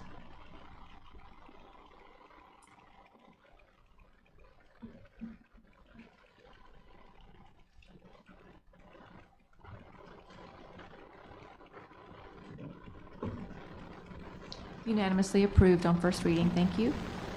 All right, now we'll go to item 1779. Welcome, Mr. Spears and Mr. Rhodes. Good evening, Madam Mayor, members of council. Thank you for your indulgence to move this item up. Introducing once again Mr. Steve Rhodes, who generously is with us again from NextEra Energy. Following our discussion at the executive committee, we quickly met with Mr. Rhodes and his team to look at alternate locations, primarily at Carpenter's Park. We identified 4 potential locations. We sent that information to council to have a discussion with the city manager. NextEra after reviewing the options, agreed that it is a viable location and they would be willing to put the solar tree there. They also agreed to a less length of time for the initial term of to be 10 years. They did confirm that the price for us is $10 a year. That's per year, so less than $1 a month to operate the solar tree. So with that, I know we had extended discussion, and I invite Mr. Rhodes to come and answer any questions. Thank you very much. Councilwoman Meese, do you have any questions for Mr. Rhodes? No. Councilman Snow? Councilman Sebastio? I do have a question. So we got a 10-year term, $10 a year. What if, for some reason, we decide after 5 years we don't want to do it? What can we get? Yeah, I'm not able to answer that question for you. I'm not sure that they've ever encountered that, to be quite honest with you. So I really don't know the answer to that question for you. I would suspect, the whole intent of the agreement being 10 years. Like I said before, there's a pretty substantial investment in this, and so I think that's the reason behind the duration. I think the only reason I asked that is, 10 years is a long time. I don't know what's going to happen in 10 years. Right. Who says? What happens in, say in 10 years, or less than 10 years, 5 years, maybe 5 years, say in 5 years, something happens and maybe we don't have the park, or something happens and we have to close the park or something. Who knows what can happen in time, but what happens if in 5 years that happens and we're under contract for 10? I'd have to go double back and look at the contract. I can't speak from memory exactly what the contract would state. It sounds like it would be some type of force majeure kind of situation that you're talking about, something that's out of everybody's control, and we can likely either renegotiate or get out of the contract. Okay. But that all be subject to negotiation with. I'm sure if there were some extreme circumstances, as you've indicated in your examples, that we would be willing to work with you. But again, I'm not able to represent that. Yeah, none of us know what's going to happen in 10 years. Exactly. So. And it reminded me in our conversation, we did discuss there was a discussion last time about the potential to relocate if there was a need to, and there are options that exist in terms of relocating. Traditionally, when we've relocated one, it's usually been, again, in extreme circumstances that you've mentioned, but it's been relocated to another area by the leaseor. So that's something that we could certainly entertain. Sure. I have a question. What about damage to it? What if for some reason there's some gang activity, for example, 2 or 3 years down the road, and they mark it all up? Who's responsible for it? Sure. FPL would cover all the expenses for maintenance. Yes, ma'am. Other questions, Councilman Lee? Who, when the energy is collected, is it feeding back into the lines, or are you using battery packs, or where's the energy going? Yeah, there's no battery associated with this particular device, even though there is some storage equipment on our solar energy centers, but not particularly on this particular one. The energy in terms of the usage, the solar. So let me go back. I'm gonna try to answer your question with addressing a question that Mr. Powell asked last week, and I had misrepresented the answer a little bit because I had a misunderstanding myself. So I was under the impression that the energy that's produced would go behind the meter, as the terminology that we would use, which then would the usage would then go through the meter, if you will. So that would be the case with the lighting, because there's no energy being produced obviously at night when the lights are being used, so that the energy producing, used by the lights would then come from the grid through the meter, which is what that $10 per year estimate would come from. In terms of Mr. Powell's question regarding the charging station that's on it during the day when the sun is producing the energy through the solar process, that then does go directly to that equipment then and charges that. So does that answer your question? So there is no storage for the evening time, if that's what you're asking. When the energy is collected and it's feeding back into the lines, there's not going to be enough energy used through those lights and charging ports to eat that energy up. So there would be credits. Kind of because I just went through this with solar panels because I'm getting away from Gulf Power completely. And the energy that is collected during the day, we utilize those credits in the evening. So this continues on day after day after day, and since I built a system that will offset my bill by 101%, then I will see credits at the end of the month. So when this tree collects energy, there should be some credits each day that should be credited to the city, because you said there was a benefit for Gulf Power, and that would be education.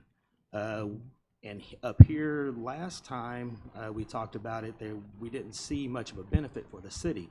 But if we could utilize those credits and to lower it's not going to lower it much, but I don't think we should be paying anything for it.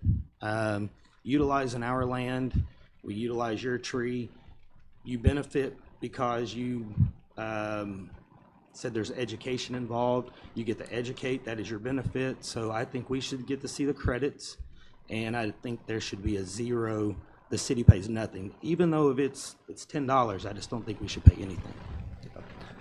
Yeah, I appreciate your comments, Mr. Lee.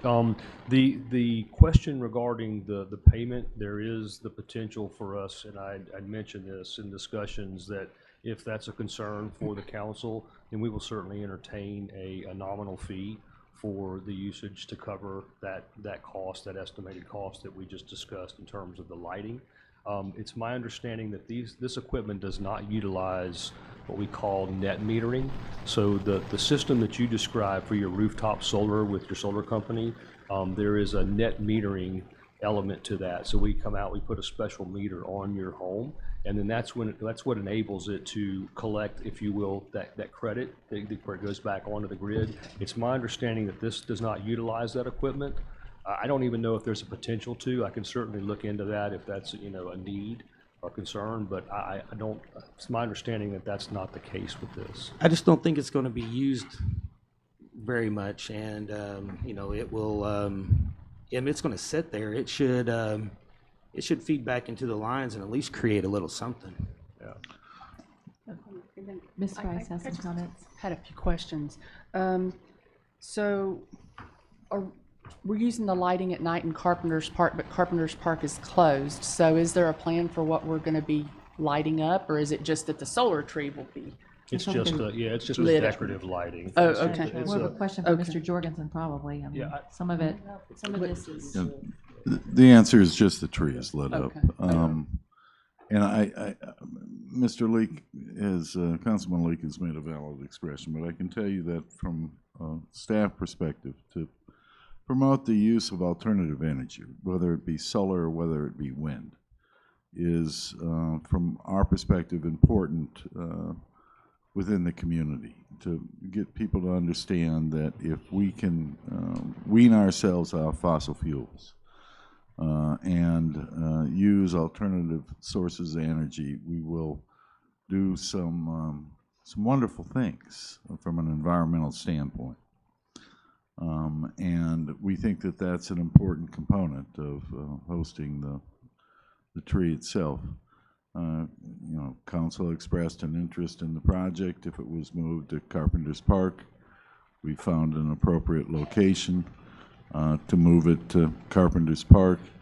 It does have kind of a wow factor, which is another aspect of this project that we thought was also important. And when pictured in relation to our splash pad and looking at our community, I think it's an amenity from even an aesthetic standpoint. It's got a cool factor, for lack of better words. That has been. Do you have more questions? That has been our position. Councilwoman? I just, in case anybody asks me before this gets done, I wanted to know, do you know how many USB ports will be there? Like how many people would be able to charge their phone at a time? I'm kind of wondering why they weren't wireless, so that someone didn't have to bring their cord.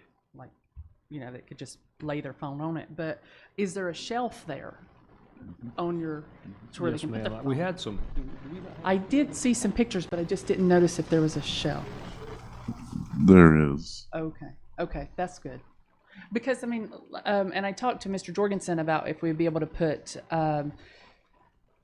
a sitting area or something around it, and he said that could be covered because they're available. Because, I mean, I'm not going to set my phone more than 5 feet away from me when someone can just come by and grab it and run off at a park. So I'd want to make sure that we're really making this usable. We have the additional tables that our umbrellas are found over that are found at Carpenters Park now. We have a number of those at the warehouse that we would set up around the solar tree so that people could sit and monitor their phones being charged. Okay, thank you. Any other questions for Mr. Rhodes or Mr. Jorgensen? I have a question, Mr. Rhodes. What color is it going to be? It's not going to be Pensacola So blue, is it? there are options for colors. We typically would go with a blue, white, or a green in our FPL colors. But Green's one of our colors. But we can certainly discuss it. Is Absolutely. it Milton green? We like can the certainly work the through- green. We like Okay, the then we can work on Milton that. green. Orange and blue? No, sir, now. No. Crimson and white now. Watch it now, we're gonna go into the football colors. So, thank you. Are there other questions? I just wanted to make sure it wasn't the same model as what I've seen in Pensacola, because that's not our color. I understand. Yes, ma'am. There are options there that we can discuss, you know, once we determine that we're going to go ahead and place the unit there. Thank you again for reconsidering. Like I said, Mr. Spears said we did go back, and, you know, as I mentioned last time, you know, I'd love to see this here myself, you know, being born here in Milton myself and a Milton boy and working in this community. I think it's kind of a neat looking structure, and I think it will attract some people, and it will provide some education for some people in terms of low-cost green energy, some renewable energy. So we appreciate your flexibility and the interest for Carpenters Park. Thank you. Any other questions for Mr. Rhodes? Mr. Rhodes, thank you so much. Thank you. Not everyone in here knows you as well or as long as I have. I just appreciate what a great ambassador you have been for Gulf Power. You've been a great person to show what a community partner looks like, and your personal values make that happen, you know, because you care about people and you care about doing good. So thank you, sir. Well, thank you, ma'am, and we certainly appreciate and value the partnership with the city as well. Are y'all ready to vote on this item? I think we might have folks who want to speak to it. Mr. Jordan. Thank you. George Jordan, Milton, Florida. I'd just like to say I'm very happy to see Mr. Rhodes bring this back up, and I'm very pleased that they have decided to seek a location in Milton Park, and I mean in the Carpenters Park, and I do hope that it will be near the proximity of the splash pad, because there are parents that are there for hours and hours at a time, and I'm sure they can utilize it, and it will get a lot of utilization there. And Ms. Sebastio had questions, and Ms. Meese had questions, and those questions are answered in the in the contract that you were given. And I'm like Mr. Andrade, I can't remember the exact wording that was in the contract, but I can assure you that they were addressed fair and equitably toward the city's approach, and I would urge you to vote for this. Thank you. Thank you for your study of it, sir. I appreciate you. Motion to approve. I'll second it. Motion from Councilman Snow, second by Councilman Sebastio to approve item 1779. Did I get that right? Yes.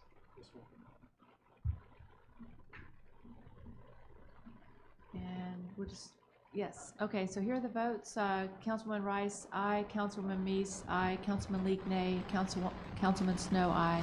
Councilwoman Sebastio, aye. Votes 4-1. That's a majority, and it passes. That concludes everything. Thank you very much, and have a great evening. Thank you. Next, item 1780 was taken off consent at the request of Councilwoman Rice. Councilwoman Rice, do you want to take the lead so you can get your questions put forward? If I could, if that's okay with council.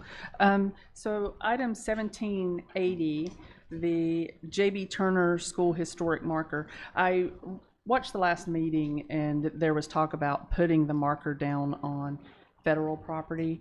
And what I wanted to talk to council about and ask them to maybe reconsider, I have an interest in putting that at the Lucille Johnson Park. And the reason is I think if we put it on city property, that we can actually do more around that area. And what I envisioned in talking with Miss Johnson was like an area of reflection. And what I'm thinking is that we could put the marker, we could have a bench, we could have a tree, provide some shade. One person may sit there and look at it and think, wow, we've come a long way. Another person may look at it and think, we've got more work to do. Another person may sit there and not even notice the marker at all, but they're enjoying a nice place to sit. That park is lacking some things that would make it more friendly to families in general. And since we're getting ready to put money in that park, I thought that we could just create this nice space with also the historic marker.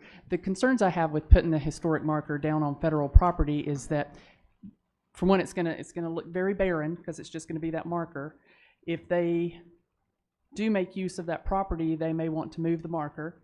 I mean, we could go down if it gets vandalized or whatever. I'm sure we'd be able to correct it. But I just thought, why not actually make that marker a part of a beautiful space designed around it? Lucille Johnson Park, as I walk it from my property management experience, is not real friendly to families. It does have some benches, but they are not close, as I recall that day as I was out there, close to the play area. The day that I was out there, the play area was overgrown with grass, and I thought, well, that's a tripping hazard for children.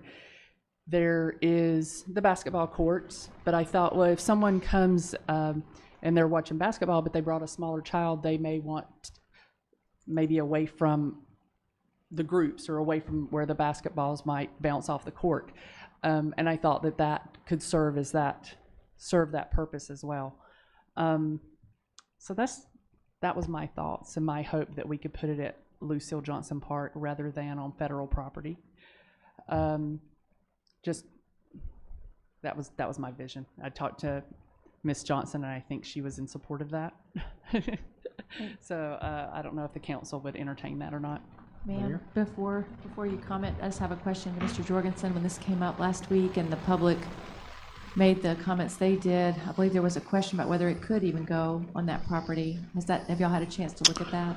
The chairman of the Milton Housing Authority has been in contact with the Department of Housing and Urban Development to get an opinion from their legal counsel on the placement.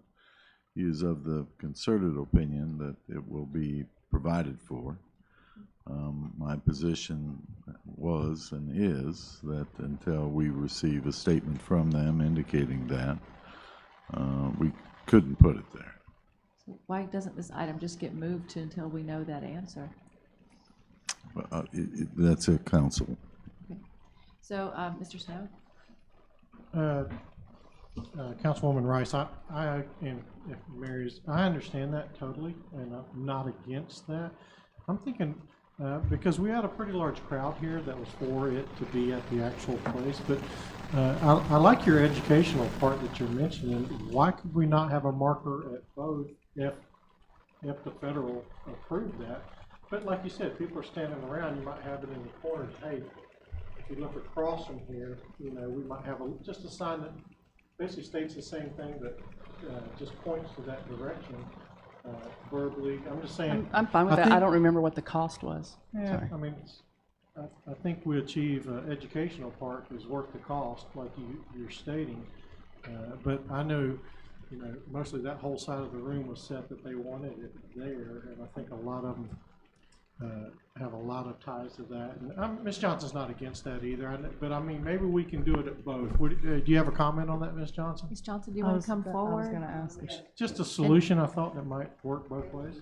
And thank you, ma'am, for coming forward, because you're the only person here, I believe, unless there's still some other folks who spoke on this item last time. But Ms. Rice, I know you weren't here for that meeting, but it was you did watch it? So, okay. Yes, thank you, Madam Mayor. Mary Johnson, 6456 Barnes Street, Milton, Florida, and chairperson of the LEAP Committee. Yes, there were many people here at that meeting, most, I would say 98% of them were from the county. And, you know, that's okay if they will want to speak too. But what they didn't understand, we've been working for over 2 years to get to the point. And the point of bringing that marker to the council was pretty much budgetary, to let them know we finally got a quote on how much that would cost. So we wanted to bring that forth so you can consider that in your budget. But that particular plaque or attraction was just a piece of the pie for the area of reflection. There are many things. I've learned some things even this afternoon in terms of Don West's great-great-grandfather that lived in that area, and he did a lot of work. There were some of the county sheriffs that lived there. And our point was to make it a very nice area so there would be many reflections. We are a growing city, a growing county, and we have a lot of children here that need to stop and read and reflect. And I'm in full support from the 2-year period forward that should be placed at the Lucille Johnson Park. It's many other pieces of work that's been done, and thank you, Ms. Rice, for coming forward and speaking to Mr. Norton about that, and various things. I think work orders have been put in already. The fountain has not been working. The children came to us and told us that, and it's a work order put in for that. And there's also grassy spots that should be cleaned. I know in this year's work, the fencing should be improved. And speaking to the fencing company, they didn't know that they had even gotten the award for that. And so many things are about to come. So I do think, and not only that, I found a note some time ago in my mom's files where Dr. Turner's granddaughter had written that they were so proud of the park that's being developed at that time. And she also made comments on how Dr. Turner, who gave the money to purchase that land, had worked with the community and community health. And as a matter of fact, he trained my mother, Lucille Johnson, to be a nurse in that area.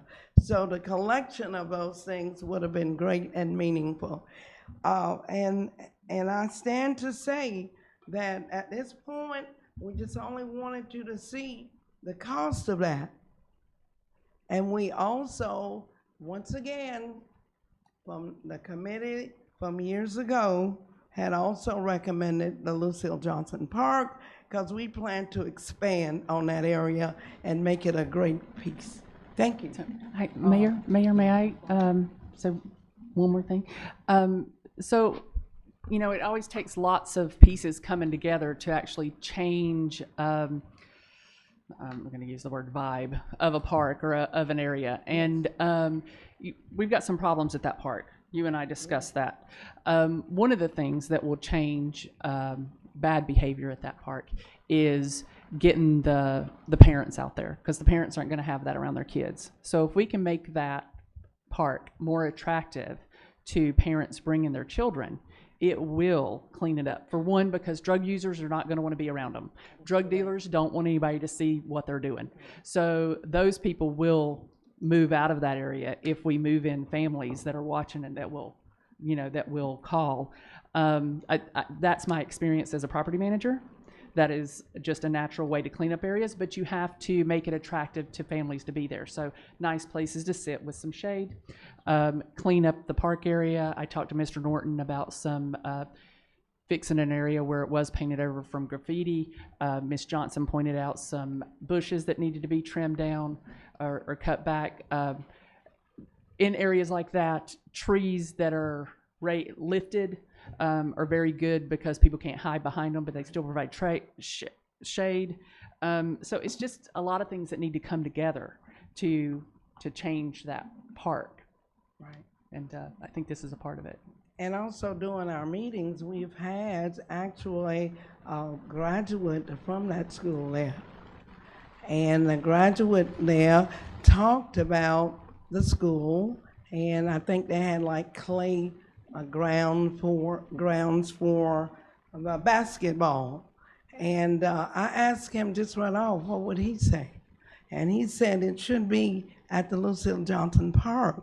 The basketball courts are there, and we learned to play over at J.B. Turner, but we have that now. It's a better thing, and they like it a lot. And I certainly would like that to be reconsidered. And one other thing that you said too, the housing authority, the property there, is such an isolated thing. What would it be? And what nice reflection piece would that make? So I think it should just go back for some additional study, except for we do know what the plaque would cost, and we want to bring that to you all. Thank you. Thank you, Mayor. Ms. Johnson? Thank you. Mayor? Yes. I understand your viewpoints, but I also understand the 20 people that were in here, also their viewpoints. I think we could, if council wants to push this back to committee of the whole, and because they weren't aware that this was going to be brought back up on this situation and changing, because I believe it. Well, it did pass unanimously. So, I'm for a couple of plaques if we need it. I mean, because you have the actual marker there, and then the other marker might even say other stuff that's happened in that whole area. Like you said, it needs to be explained even more. And that might be a simple plaque over there. Right. Well, we do have a series of things to go up that we have discussed over the years. I would say too that maybe it should even go back to the LEAP committee so that we can revisit the entire thing to see, any other additions that might be made. It certainly was a relative spot, and it would be great, but you didn't know the whole picture of everything that was planned for that area. Well, the council went by the information that was provided at that meeting. I understand it, and I'm not against if the council chooses to push this back to committee of the whole, I will support that fully. I don't think we're on an extreme timeline right this second.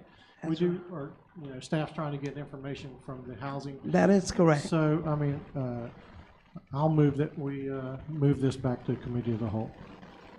Thank you. I'll second that if that's what Ms. Johnson wants. That's fine. Thank you. I'll second. Can the members who haven't had a chance to speak yet be heard, please? I agree with Shannon. I think it ought to be two things. I think the park ought to be cleaned up. There should be a reflection area, it should be more family oriented. And I also think there might be a need for a small marker where the school actually was. Thank you, ma'am. Ms. Sebastio, did you want to add anything? I agree with Shannon too as well, and Roxanne as well. I think that we can discuss it some more, and I think that we could do some great things there. Mr. Lee, do you want to say anything? No, ma'am.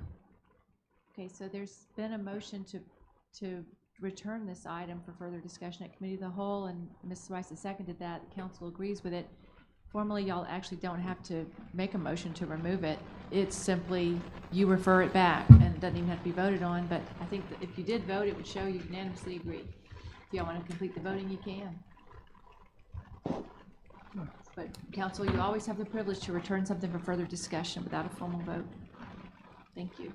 So, and then I have one more item under my council reports, or did you want me to? Is it time for council reports? Oh, okay. I didn't know if you were. I thought it was time for the city attorney's report. Okay. Nothing to report, Mayor. Thank you. Madam Clerk, do you have a report? Nothing to report. Okay. Council committee items that already got reviewed. Now we get to council reports, and Ms. Rice, you can begin, and if that's agreeable. I know Mr. Snow and I think Ms. Meese and Ms. Sebastio have a report.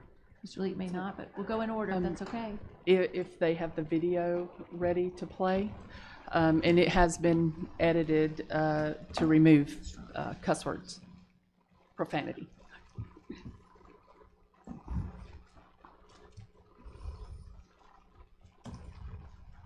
So this is a video that was posted online, a Facebook Live.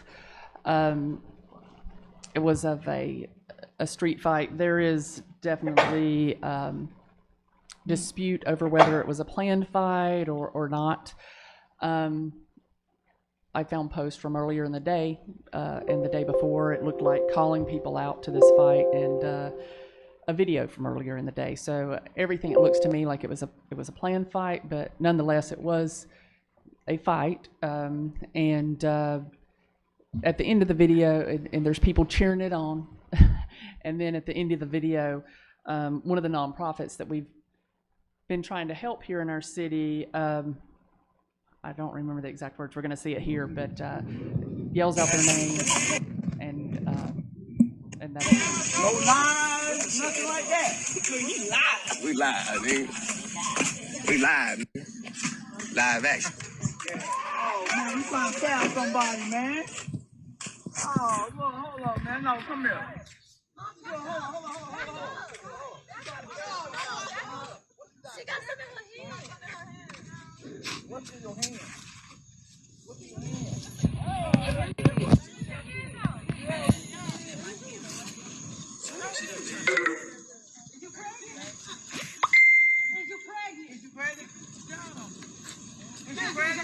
We don't want to beat you up if you're pregnant. Is she pregnant? No, baby. Is she pregnant? Okay. That's her decision. It's not her decision.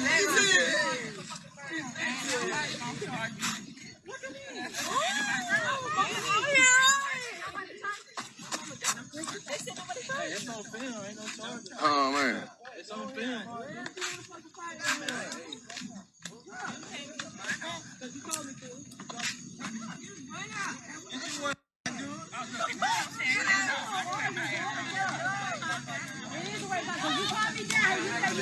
Man Street, we live. We live.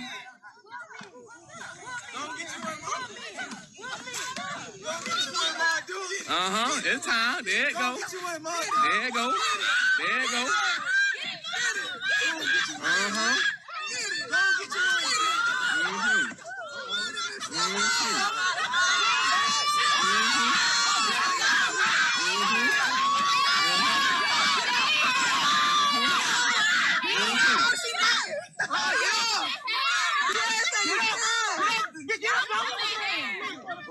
Get us some.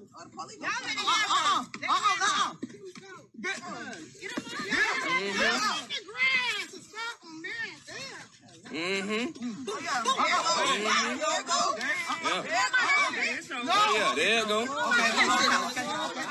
Oh yeah. Oh yeah.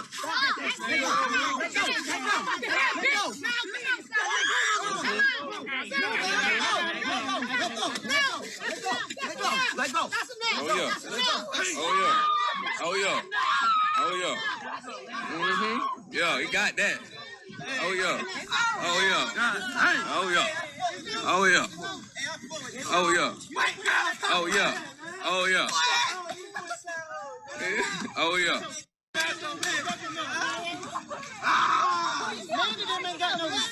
We lied out here. And then what got them was too hard. Yeah. We could have figured this shit had to happen over there. That's crazy. That's crazy. Come here, don't run. Oh, you coming back? She coming back? That shit looks bad. That hair leaking. That shit look bad for them two little hoes of Mandy's. Yeah. That girl got beat up by that white girl behind them two little hoes. It wasn't even 30. I be got. Now somebody need to go get Mandy and knock her side.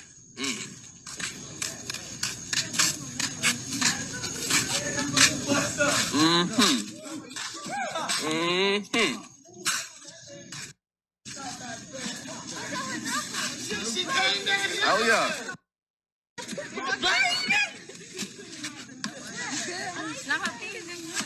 Somebody need to knock me in. We went from 10 people to 25, quick. We got you. We went from 10 to 25, quick.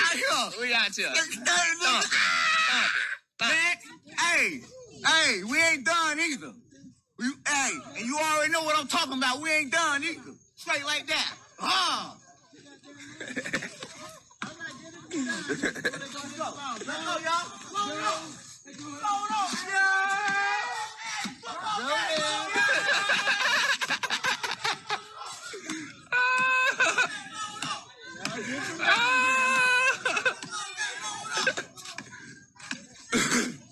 He said the football team load up.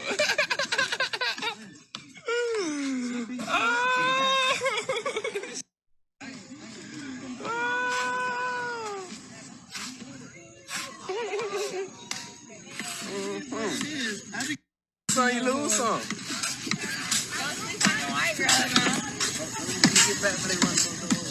What? All right, now. Now they gotta get up out of here. All right, now. Go on, now. They took that. Win some, you lose some.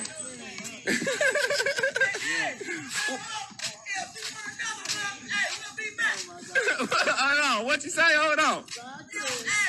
You gonna have to die. We'll be back. We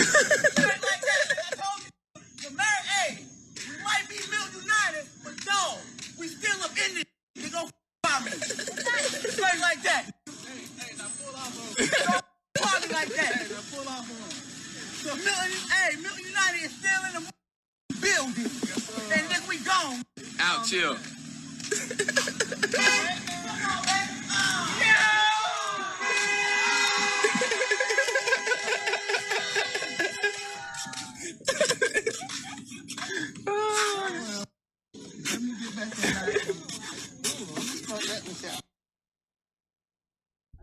So I appreciate y'all letting me show that, and the reason that I wanted it showed is so that we could talk about it here and get it on the record. And I'm hoping that I get council support that we will not do business to organizations that bring crime and violence to our streets, that we show that we have no tolerance for this. That actually was in the street in front of Lucille Johnson Park, the area that I said needs work. The Merricks that are the president and vice president of Milton United actually don't live in the city limits, so it's even more disturbing that they decided to bring their fight into the city limits, where they had said that they wanted to bring good things.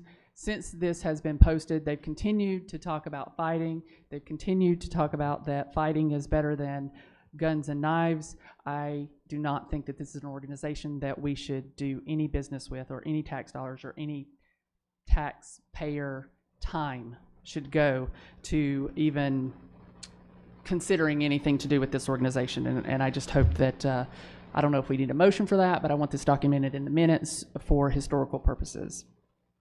I have a question. Was that not Miss Merrick that was fighting? That was Miss Merrick that was fighting. That and was her husband with the gold teeth was the one that was speaking. No, he was behind a person that was yelling, and he at one point you hear him encouraging her when she's fighting. Okay, I just wondered if no, not okay. I thought I saw him in there too. The people that usually come to our meeting and talk to us about it. Okay. Yes, ma'am. So where my concern comes from is not that these are just regular people that are having a fight. This is an organization that we've supported that promote themselves as a youth organization. I don't think this is an example for our youth that we want to encourage, and especially, I mean, in that area, we know we've got problems. I would just have hated to have lived in that neighborhood and had that going on in the street. I guess Chief Tyndall said they didn't get any complaints, which actually speaks to maybe the disturbances that happen in that area. I don't know, but I think we've got some work to do in that area, and I don't want any organization that we're supporting and trying to help making things worse for us. We have a responsibility to the citizens to work to keep crime out of our city. I don't think we invite it with this organization. Thank you, ma'am. Any other discussion about that item? I'll just make a comment. Of course, this city staff, city manager acted swiftly when he became knowledgeable of this video and the things that were there. And we're definitely not going to do business with an organization that promotes this by any means. And, so I just appreciate staff acting quickly and handling the situation. I do too. Thank you. Councilman Leek, does that conclude your report? Ms. Yes, ma'am. Graham? Okay. Councilman Leek, do you have a report? No. Okay. Councilwoman Sebastio, do you have a report? I do. I absolutely do. Okay. So we all know that in August, I went to the Florida League of Cities. I can't say enough about how informative it was, especially for someone that has not been on a city council. And I mean, yes, I sat out there for a couple years and watched things and, paid attention to how things are done. But you don't see what goes on behind the scenes when it comes to city council. You don't see the meetings. You don't hear about the meetings. You don't, there's certain things that, like I said, that go on behind closed doors that we don't see. Even as a council, and we have a lot of new council, that don't and have not been to any of those conferences or have not been involved. And I would say that if you get a chance to go, you need to go. Because, like I said, there are things that I learned, things that I found out about that I didn't know. And I think that it benefits our city. If we get more training or we do things that, or find things like this to go to the webinars, because there are tons of them. And the Florida League of Cities, they have great webinars. They had one today, actually, that was about council and staff. I literally was busy and I didn't make it, but it was recorded, and so I can go back and watch it. So you guys could too as well. And there were things I learned, that there are certain trainings that our city managers are supposed to have. There's different groups like the ICMA that the city manager can get training at, as well as staff. There's also something I asked Randy about checking on today. It's called the SGR. It's Strategic Government Resources. And they have a program, which it's $250 a year. And that program, we can have resources and things that we can go to, the staff, the city manager, the city council. And so I asked Randy to do some research on it to see if there's something that would be of interest to us. Also, while I was in these meetings, I learned a few things that I had questions about. Some things like our staffing. Like when you're a new council member and you come on, who do you talk to? Who should you talk to? Who shouldn't you talk to? Like, I learned that it's okay. When I asked Randy, is it okay to talk to people that are in charge, our higher end staff, like Joe Cook or John Norton? That you don't have to tell them what to do, but you could say, hey, I have questions about these things. And a lot of council, like I said, I didn't know exactly who I was allowed to talk to or not. Like, I found out today that on Wednesday they actually have a senior staff meeting every Wednesday. I didn't know there was a senior staff every Wednesday. Did you know that we could sit there and listen? And I mean, I think these are things that we need to know. And so by going to that conference, it really opened my eyes to see there's a lot more that we as a council can do, ways for us to better be governance for our city. And so let's see what other note I had. I also learned that we as a council should not have surprises. We shouldn't have an agenda put out, and on that agenda we had, this evening, we had no idea what the gentleman, the CEO from Santa Rosa Hospital, was coming to talk to us about. I had 3 phone calls in 2 days. People wanting to know what's going on. Is there going to be a mask mandate? Our business is going to have to mandate masks. What's going on in the city? I heard there was a shooting. You know, I understand like that shooting, and I had wrote this 3 weeks ago on my paper when I did this. I had wrote on here saying that we should know when there's a shooting in our city.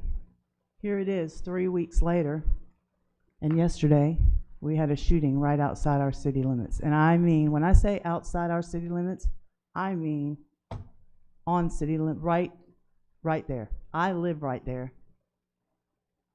Did I get a phone call to let me know what was going on? Here's the thing. All our schools that are in Milton, they were on lockdown. They got a phone call.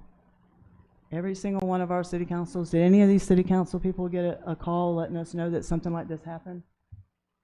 I mean, I really feel like that My son was on TV. My son doesn't know. I did get that. So, but that's what I'm saying. Not all of us have children in school. I don't. Mine are all grown.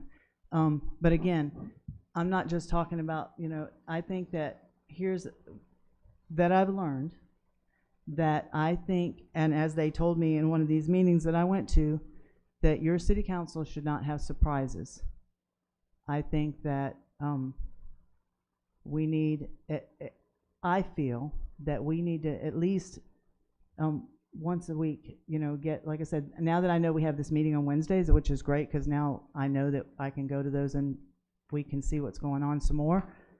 But I feel like, just like this CEO, we need more information. When you put something on an agenda and you say so-and-so's coming, even with the young ladies that came today as for speakers, it didn't really explain why they were coming. So our citizens and our council can be better informed if we have the information. And that, I mean, again, I feel like we have a really great council, and I feel like that we need to be more informed so that we can inform citizens. When citizens come to me, I had another citizen come to me and ask me yesterday, do we have a meeting about Lockland Lake? And I said, I don't know anything about it, haven't heard anything about it, but look on the agenda for today. And I actually sent him the agenda to look at it, and he's like, no, it's not on the agenda. Well, then today I get a phone call from him and he said, there was a meeting last night about Lockland Lake. I didn't know about it. Did you guys know about it? No. Did you know about the meeting at Lockland Lake last night? No, but I'm saying things like that. When there's a meeting going on in this city hall, this council all should know that there's a meeting going on in this hall, so that if it's something that we feel like we want to get in and look at, that gives us more information. As I said, the more information, the better governance and council we can be.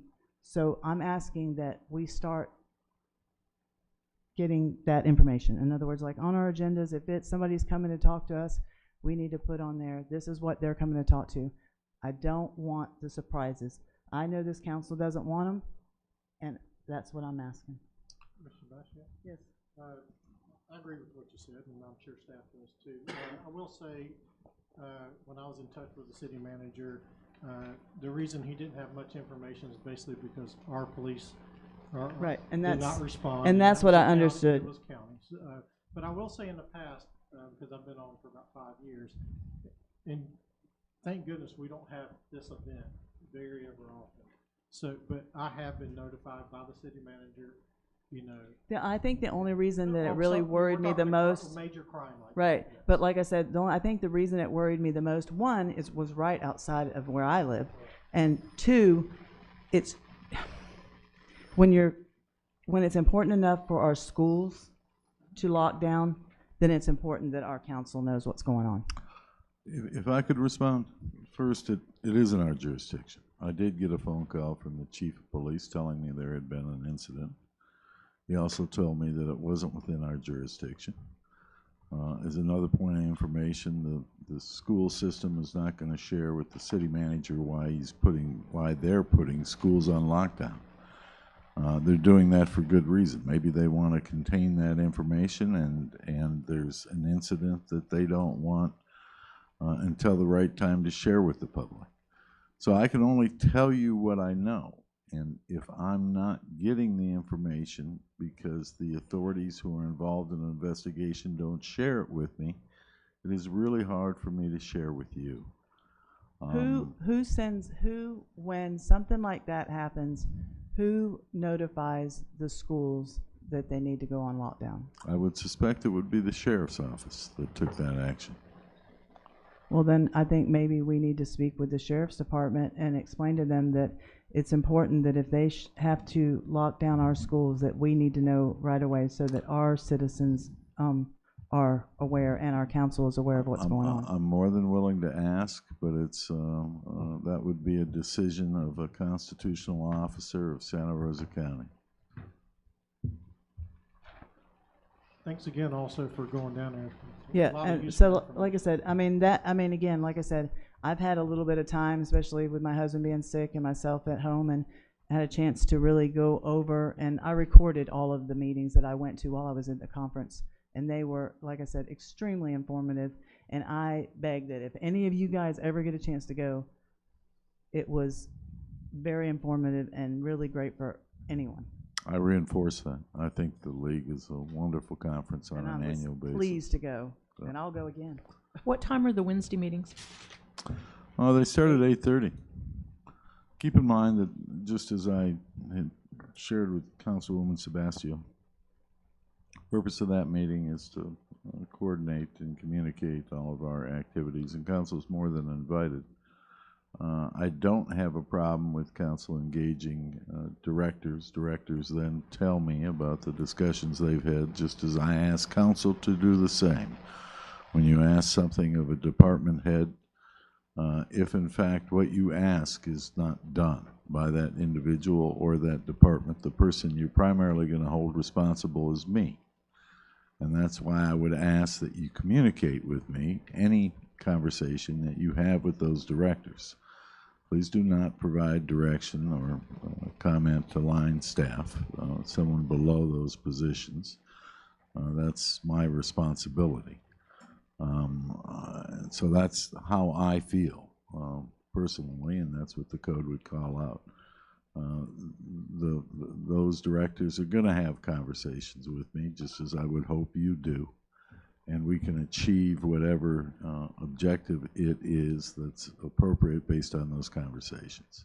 So I want to thank you for that, and I too encourage you to go to the league. I think it's a wonderful thing. Does that conclude your report, ma'am? It does, thank you. Mr. Snow, do you have a report? Just an update on the TDC. The July numbers were the highest ever in Santa Rosa County, just short of $1 million, which is great news for the TDC. And that's the main thing. We're just looking at certain improvements down on the beach right now. So that's about it. Thank you. Thank you. Ms. Meese? I gave my report at the last meeting. Nothing new? We don't have another, well, that meets monthly, but I won't have another TPO until October. Thank you. All right. Turning to my report. First of all, I do commend you for going to that conference for the Florida League of Cities. I think it's an outstanding organization and full of great resources to help us serve the public better. I'm very glad that you were able to go and that you benefited from it. I think we're all going to benefit from it. I'm sure we will. I hope everyone will go. I wish I could have gone too.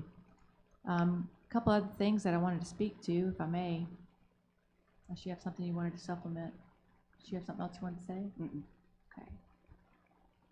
Some of the things you said, I thought it would be helpful to respond to some of them, at least that I can. Laughlin does have meetings from time to time here. That's been going on since Mayor Meese was the mayor. He encouraged them to work together towards some solutions because of problems with Laughlin Lake. Mr. Watkins and Mr. Cook and Mr. Jorgensen have all participated in those meetings. I have as well, and I've talked with Mr. Nolan, for example, about some of the things that have come up in those meetings. They are simply meetings for the property owners to try to troubleshoot ideas and to get suggestions. Over time, it's evolved depending on what's in front of them. For example, city staff has helped them work through how to become an organization so that they can qualify for assistance. Before that, there was a study done that Mayor Meese recommended be done and received funding from the city to do, where there was, I think it was Ken Horn who did the study, I'm trying to remember, to see whether there really was an issue and how that issue occurred. And as I recall, Ken Horn's study that Mayor Meese had encouraged be done that got funded by the taxpayers did indicate that there are county and city impacts to that lake that would suggest it's appropriate for taxpayer dollars to be a part of the solution. So that was the first question, because Mr. Watkins, our former city manager, and I was the city attorney at the time, we both questioned whether that was appropriate for tax dollars to go to a private lake. So it's been a long process, and that meeting that was on Monday night, I'm afraid I wasn't able to be there. I don't know what was discussed, but I do know that there's been a lot of effort towards resolving those problems, and this council, I believe, has already tentatively approved the budget that would include additional monies to supplement the monies already received from the state government to address those issues. And at some point during the city manager's report, he may supplement those comments on Lockland Lake. I don't know that Lockland Lake property owners ever thought any council member would have been interested. Well, here's the thing, and that's why I was saying, for someone to call me and ask me about it, and I didn't know that that meeting was even happening. I mean, it kind of makes me not look so good when I don't have the information of something that we have discussed and talked about. And I mean, obviously you knew about this meeting, and I didn't know about it. And like I said, when somebody comes to me who lives there, who's actually somebody who has vested interest in this, and I can't give them, I'm telling them, like, basically, I don't know, I can't say anything, I don't know anything. But for somebody that, like I said, that lives there, how can they have input on something if they don't even know when the meetings are? So that's why I was saying we need to start any meetings that are happening here, we all need to know about them. That's a bigger point that I wanted to get to, if I could continue my remarks. Go ahead. As far as Lockland Lake and property owners there, I would think that they did know, because Father Matt Dahlhausen has been the president of basically their homeowners association. It's not really that, but it's sort of like that. I don't know how he communicates with other property owners to let them know, but if anyone gets an inquiry, please either refer them to Mr. Jorgensen or Father Or Matt. a council member that should know that that meeting is happening. Ma'am, I really wish you'd let me speak. Am I allowed to speak now? Go ahead, ma'am. I really appreciate that, because this is not necessarily a meeting where any city business is ever going to occur. It's simply property owners getting together wanting a place to be. They just asked for us to allow them the use of the room so they could talk together as fellow property owners. So as far as council members being notified, though, to get to the bigger point that I think, is definitely well taken, ma'am. It occurred to me when I was trying to do some research on some different things related to city business, it would really be helpful if our website, if our PIO, however staff wants to organize this based on what the city manager thinks is appropriate, since he's in charge of staff, it would be great if we had a way to access the dates for all the meetings.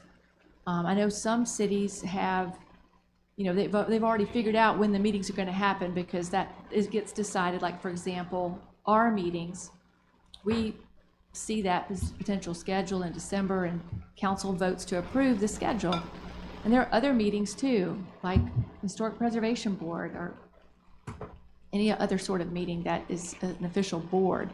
But again, what you're talking about, ma'am, has to do with just a group of property owners that are asking for a place to be, but certainly that could be listed there. But the point I'm trying to make is it would be great for some consideration to be given to the idea that there is a place on the website where every meeting that's going to happen at City Hall, regardless of whether it's City Council, a board, a community organization, whatever it is, it's there on the website, and it could even be populated with the agenda or the agenda packet, so you could click on it and you could see what's going to happen there. I think that would be great if we have the capacity to do that. We have a very hardworking IT staff made up of 2 employees who've responded diligently and promptly to hundreds, I think, of requests over the last, I think, 30 days. It's been over 100 requests. So, yes, sir, Mr. Lee?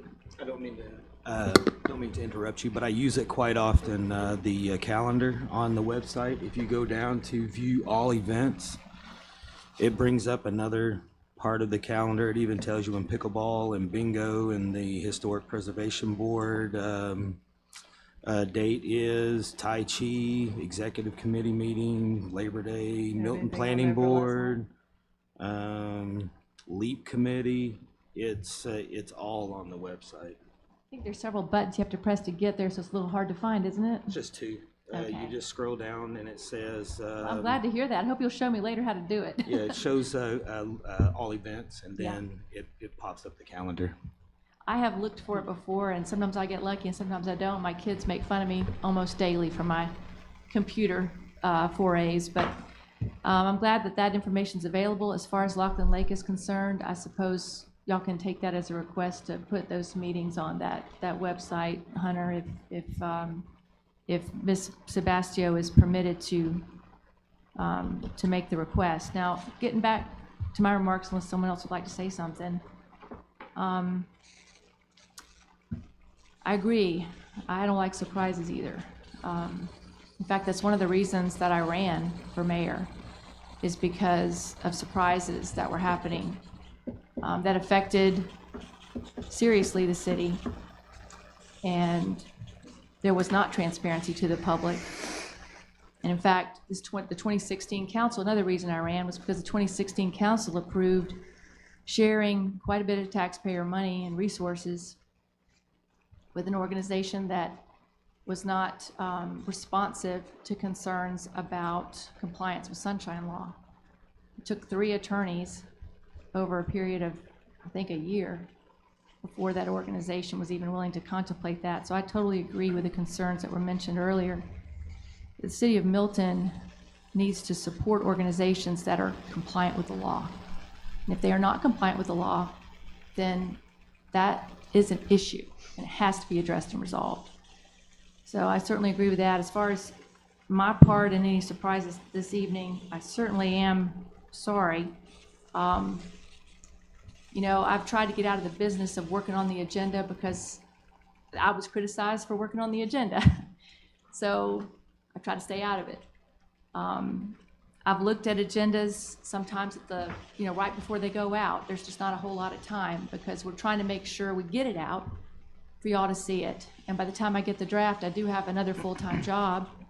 I don't always have a lot of time. I don't always have all the information I need. For example, I didn't have the troop number. I knew they were Girl Scouts, and I'm sorry it didn't show that they were Girl Scouts. I thought that was going to be on there. I apologize for missing that when I tried to review this before you saw it. Just a couple of Girl Scouts wanting to get their badge. I didn't think that was a controversial thing to do.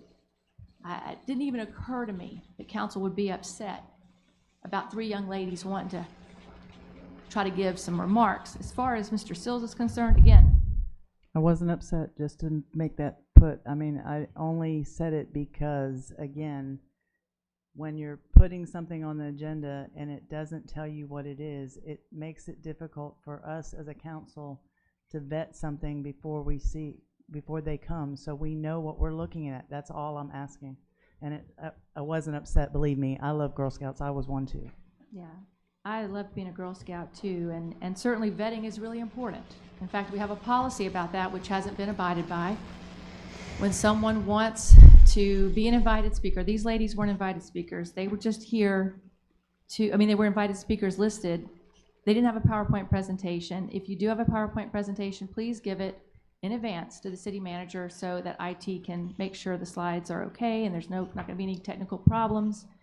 We have to have those in advance of the actual meeting. It can't be happening in the midst of things.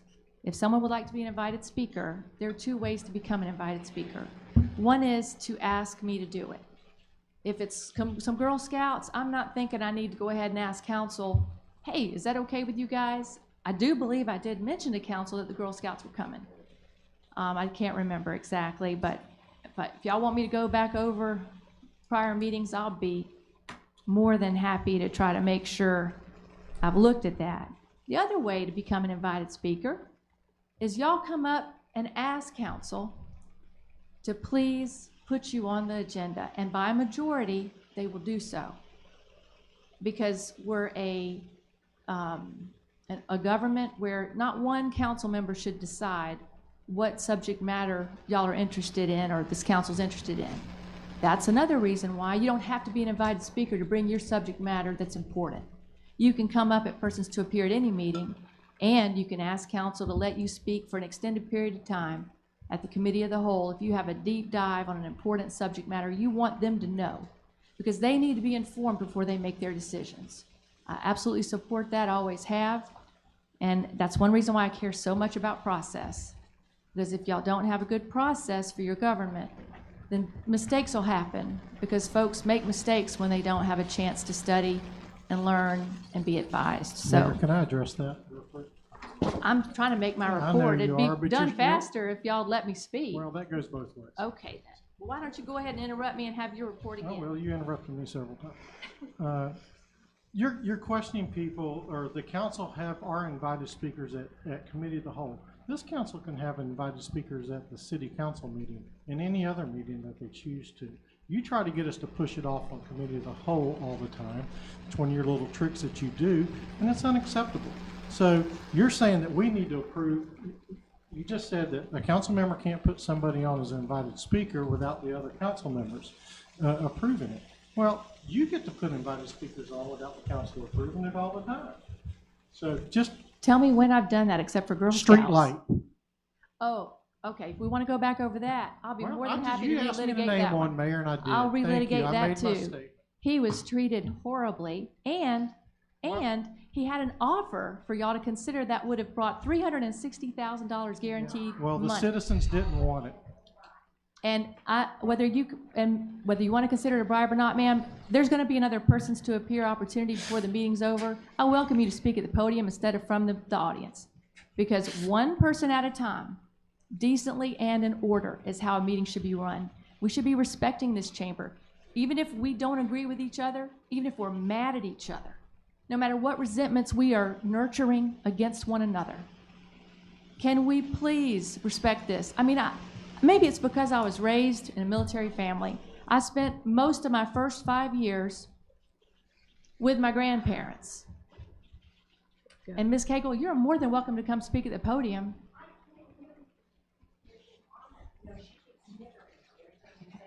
Well, let's all have order. Let's all have order, because you know what, folks?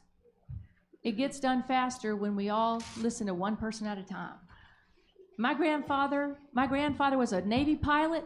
He's a veteran of 2 wars, a Navy pilot, an officer in the Navy, and he would have expected better. He was a councilman here, and later on, he also served as our city attorney. He would have expected more, and he would expect me now to remind everyone decently and in order. That's how you do city business. I am sorry that I cannot do everything perfectly. You know what? I'm a human being, and I ask for your grace when I make mistakes, and I will admit it when I've done wrong. I will ask you to educate me when I don't understand if I've done wrong, and I will listen to you. I do not have any ego involved. I do not expect to be right. I expect to be educated, and I expect to listen to the folks that live in this town, that work in this town, and that play in this town, and I listen to you. But at the same time, I ask you to please remember to respect what the charter says. The charter is our government. It is our constitution. It says the mayor chairs the meeting. I do my best to preside over it. I have listened to people's complaints. I have tried to get y'all to adopt some rules of order. Y'all don't want them. I try to still make some order best I can. There are going to be mistakes. There are going to be disagreements. As far as putting somebody on it as an invited speaker, Mr. Snow, I know of 2 times that you wanted an invited speaker on the agenda. I wasn't told until after the fact that it was your idea, but when I see something on an agenda that I'm supposed to approve and no one ever told me the council wanted the person on the agenda for an invited speaker, I'm wondering, why is this happening? Both times, the person did get to speak, did get to make the presentation. But yes, there was a surprise, we dealt with it, we moved on. But as far as decently and in order goes, there's a great way to do that. Here's how you do it. Number 1, you ask me if you want to be an invited speaker on the agenda, if it's a meeting I chair, because the charter puts me in charge of that, okay? It doesn't say specifically that, but that's only normal. If anyone has ever been to a meeting where you have a chair of a meeting, the chair has the responsibility to help the business move forward. The chair has the responsibility to help everyone be heard. And again, I go back to decently and in order. That's how we should be doing city business. That's how every government should run, and this chamber should be respected. Instead of there being back and forth, backbiting, frustration, those sorts of comments, those kinds of conversations can happen outside the chamber. Well, it's also good for us to talk back and forth. That's why we're not allowed to talk out of here because of sunshine. So when we go back and forth in here and we're talking, that's good conversation. If it gets a little loud or it gets a little out of control, sometimes that happens. And we're adults, we know how to reel it back in and take control of things. And ma'am, you just proved my point. So, again, one person recognized at a time. And I absolutely encourage y'all to discuss things in this chamber. That's why I ask you each to contribute to your council report. If you want to call it a council communication, you can. Y'all definitely need to have a chance to communicate in here. I want to try to be responsive. When you raise a concern, ma'am, I respect that enough to try to respond to it. And that's what I'm trying to do. Now, concerning the shooting, I totally sympathize with you. As a parent, I've had to get the notification, there's an incident, my child's in lockdown. And I don't know what's happening. I don't know how to find out. I have to wait until I hear more information. That's hard, especially after everything we've seen happen. I mean, it's happened when my daughter was at Pensacola High School at the IB program, and it's happened with my son at Milton High School. So I totally sympathize with you on that, but there's only, so much we can control. And I think, that's really important to remember, which again goes back to the charter. I have a concern, the concern was alive and kicking back in the 2016 council. Again, one of the reasons I chose to run. It is not up to council to take control over things that the charter puts in the city manager's hands. I try to always respect the city manager by asking him, can you please help me with this particular director, or maybe this particular staff person's the right person to do such and such if that's appropriate to do. I try not to overstep his authority because I think that's disrespecting the charter if I do that. Again, going back to being an invited speaker, I appreciate your remarks, Mr. Snow, but I'm not trying to do any tricks. I'm trying to come up with a way to do our business orderly. I thought y'all wanted to do your committee of the whole in a way that would help you learn about what's important to the community. So certainly there may be members of the community who want to make presentations about things that are important to the community so that you know from that information, oh, here's an idea, like let's make this an action item for a future meeting. After we hear everything, this is what makes sense, and let the council discuss it, come to some kind of consensus on what they think will help, and then they move it forward. That's an orderly way to do business.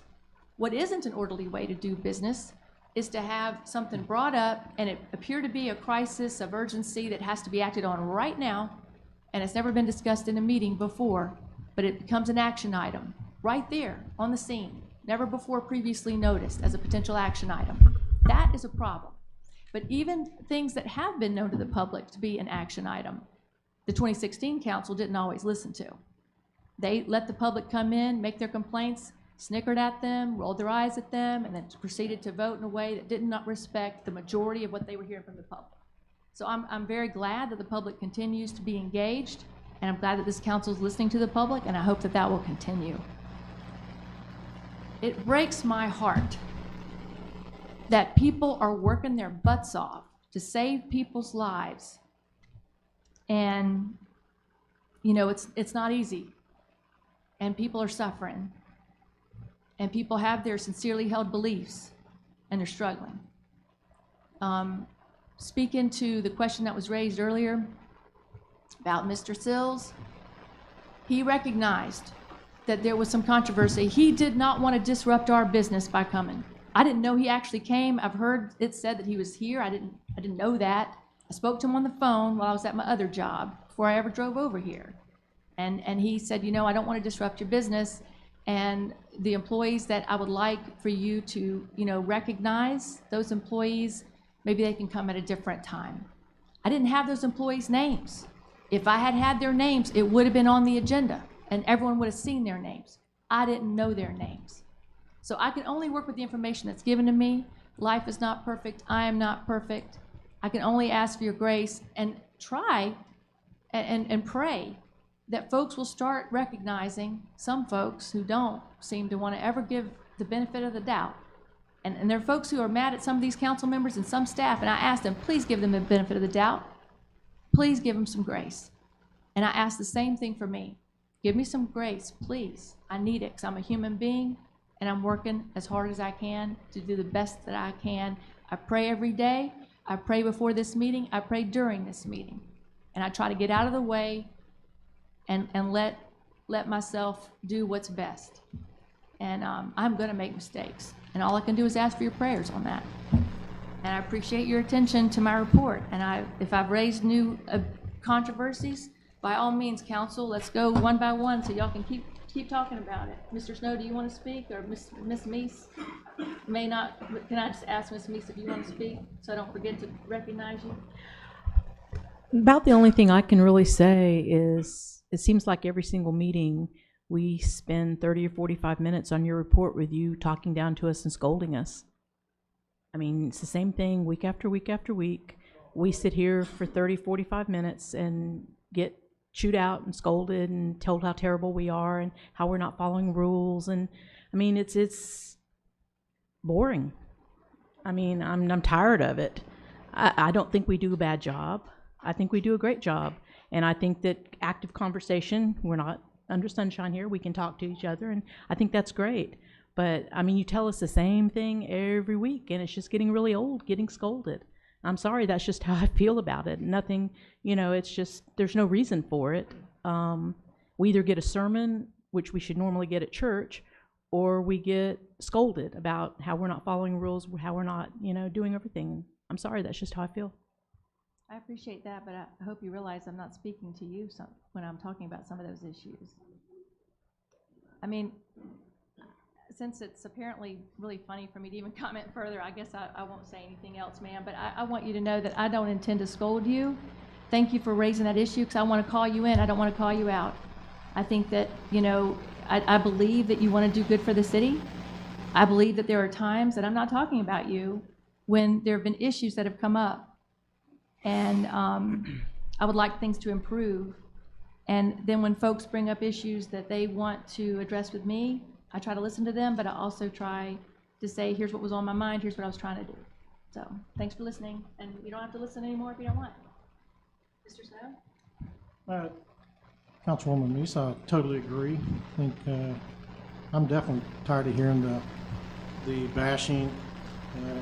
Mayor, you go over what you ran for in 2016. You're always implying to the public that there's wrongdoing, you know, spending money, you know, frivolously. You know, I'll just remind you, if you need to, that, you know, we've had the highest reserves the 6 years I've been running, which is a credit to the council that's been here, and I appreciate them and the staff who makes that really happen, does all the legwork on that. You're implying that the red light guy was attacked. You know, that's your opinion, and so be it.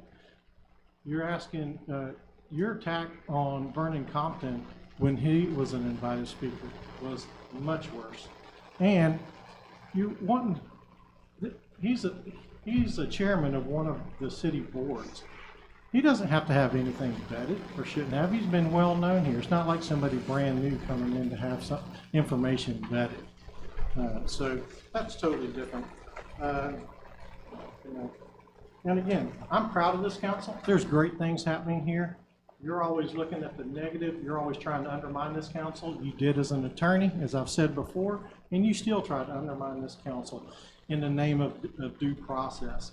You know, you're the only one complaining. When the meetings are ran by other individuals in the past since you've been mayor, they run very smooth and very quickly. Thank you. Are there other folks who want to speak? I do. I feel the same way that Roxanne does. When I sit here and I come to a meeting and it gets close to the mayor's report, I feel like I am, like she said, I feel like we're getting ready to be scolded. It's time, you're in trouble, this is what you're doing wrong. And as I said, I feel like we have a really great council right now. And we have great conversations and banter back and forth and talk about things.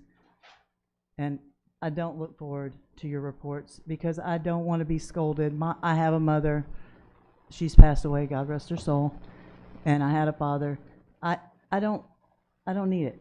And I too am military background. My husband, 21 years, served in the United States Navy. And I understand strict and all that. Believe me, I literally said to my daughter this week, I'm glad I raised you as a strong, independent woman, maybe a little bit too strong, but, you know, I'm not looking to be scolded every day when I come in here to work for the citizens. I'm here to help the citizens and do the best I can for this city.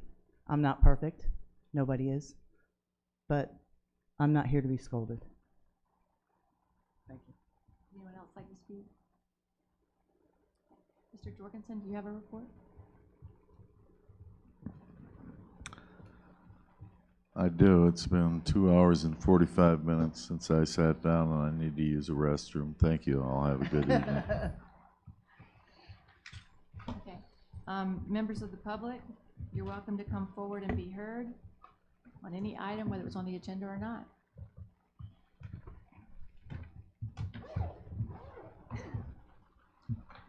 First of all, I would like to say that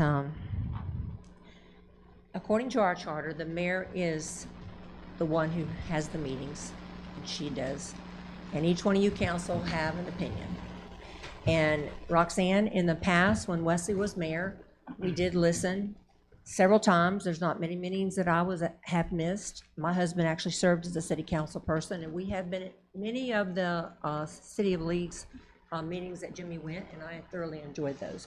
Wesley gave us a lot of history lessons about every single meeting that he was here, and it went on for a long time. And I think what the mayor brings to the table is good. I think each one of y'all are good. I would like to say that I observe all of y'all right here. And your attitude, you can bring something to the table. And I've said this before, being a mama of 4, grandmother of 12, and I just have my first great-granddaughter. You can agree to disagree, but if you roll your eyes or you make certain remarks, that's the same thing as a slap in the face or disrespect. Out of all the council that's sitting up there, Mr. Leek, I am so proud of you. You're very calm. You bring a lot of knowledge to this table. You listen to the people and you sit back. That's refreshing. Because like I said, not everyone may have voted for you, Ms. Meese. You, Mr. Snow, Sebastio, you were appointed, Mr. Leek, you were appointed, and Shannon, you were elected. But you represent all of us in this city. And as far as the meeting with Lachlan Lake, Father Matt, he was at St. Mary's. I've known him for years. He lives over there. And he'll be very happy to let you know about that meeting. That meeting has been going on a long time at this city hall right here. And there is a lot of other meetings. Now, the IT people, if they can figure out how to put all these meetings on there, that's great. But sitting back here in the audience, it's like you were attacking the mayor or somebody else was attacking one another. That's no way to resolve things here. Again, you represent our city. You represent every one of us, even if we elected you or not. And we're here to resolve their problems and work together. But to come here and yell and scream, and how bad this person and how bad that person is. You know, my husband has been in business for 40-something years, and he knows a lot of people, and we see people from Fort Walton, attorneys and everything else, and they have made comments. It's embarrassing. And when we go to these meetings and they're saying, what is going on in the city of Milton? What's going on over there? The council and stuff, the way they act is embarrassing.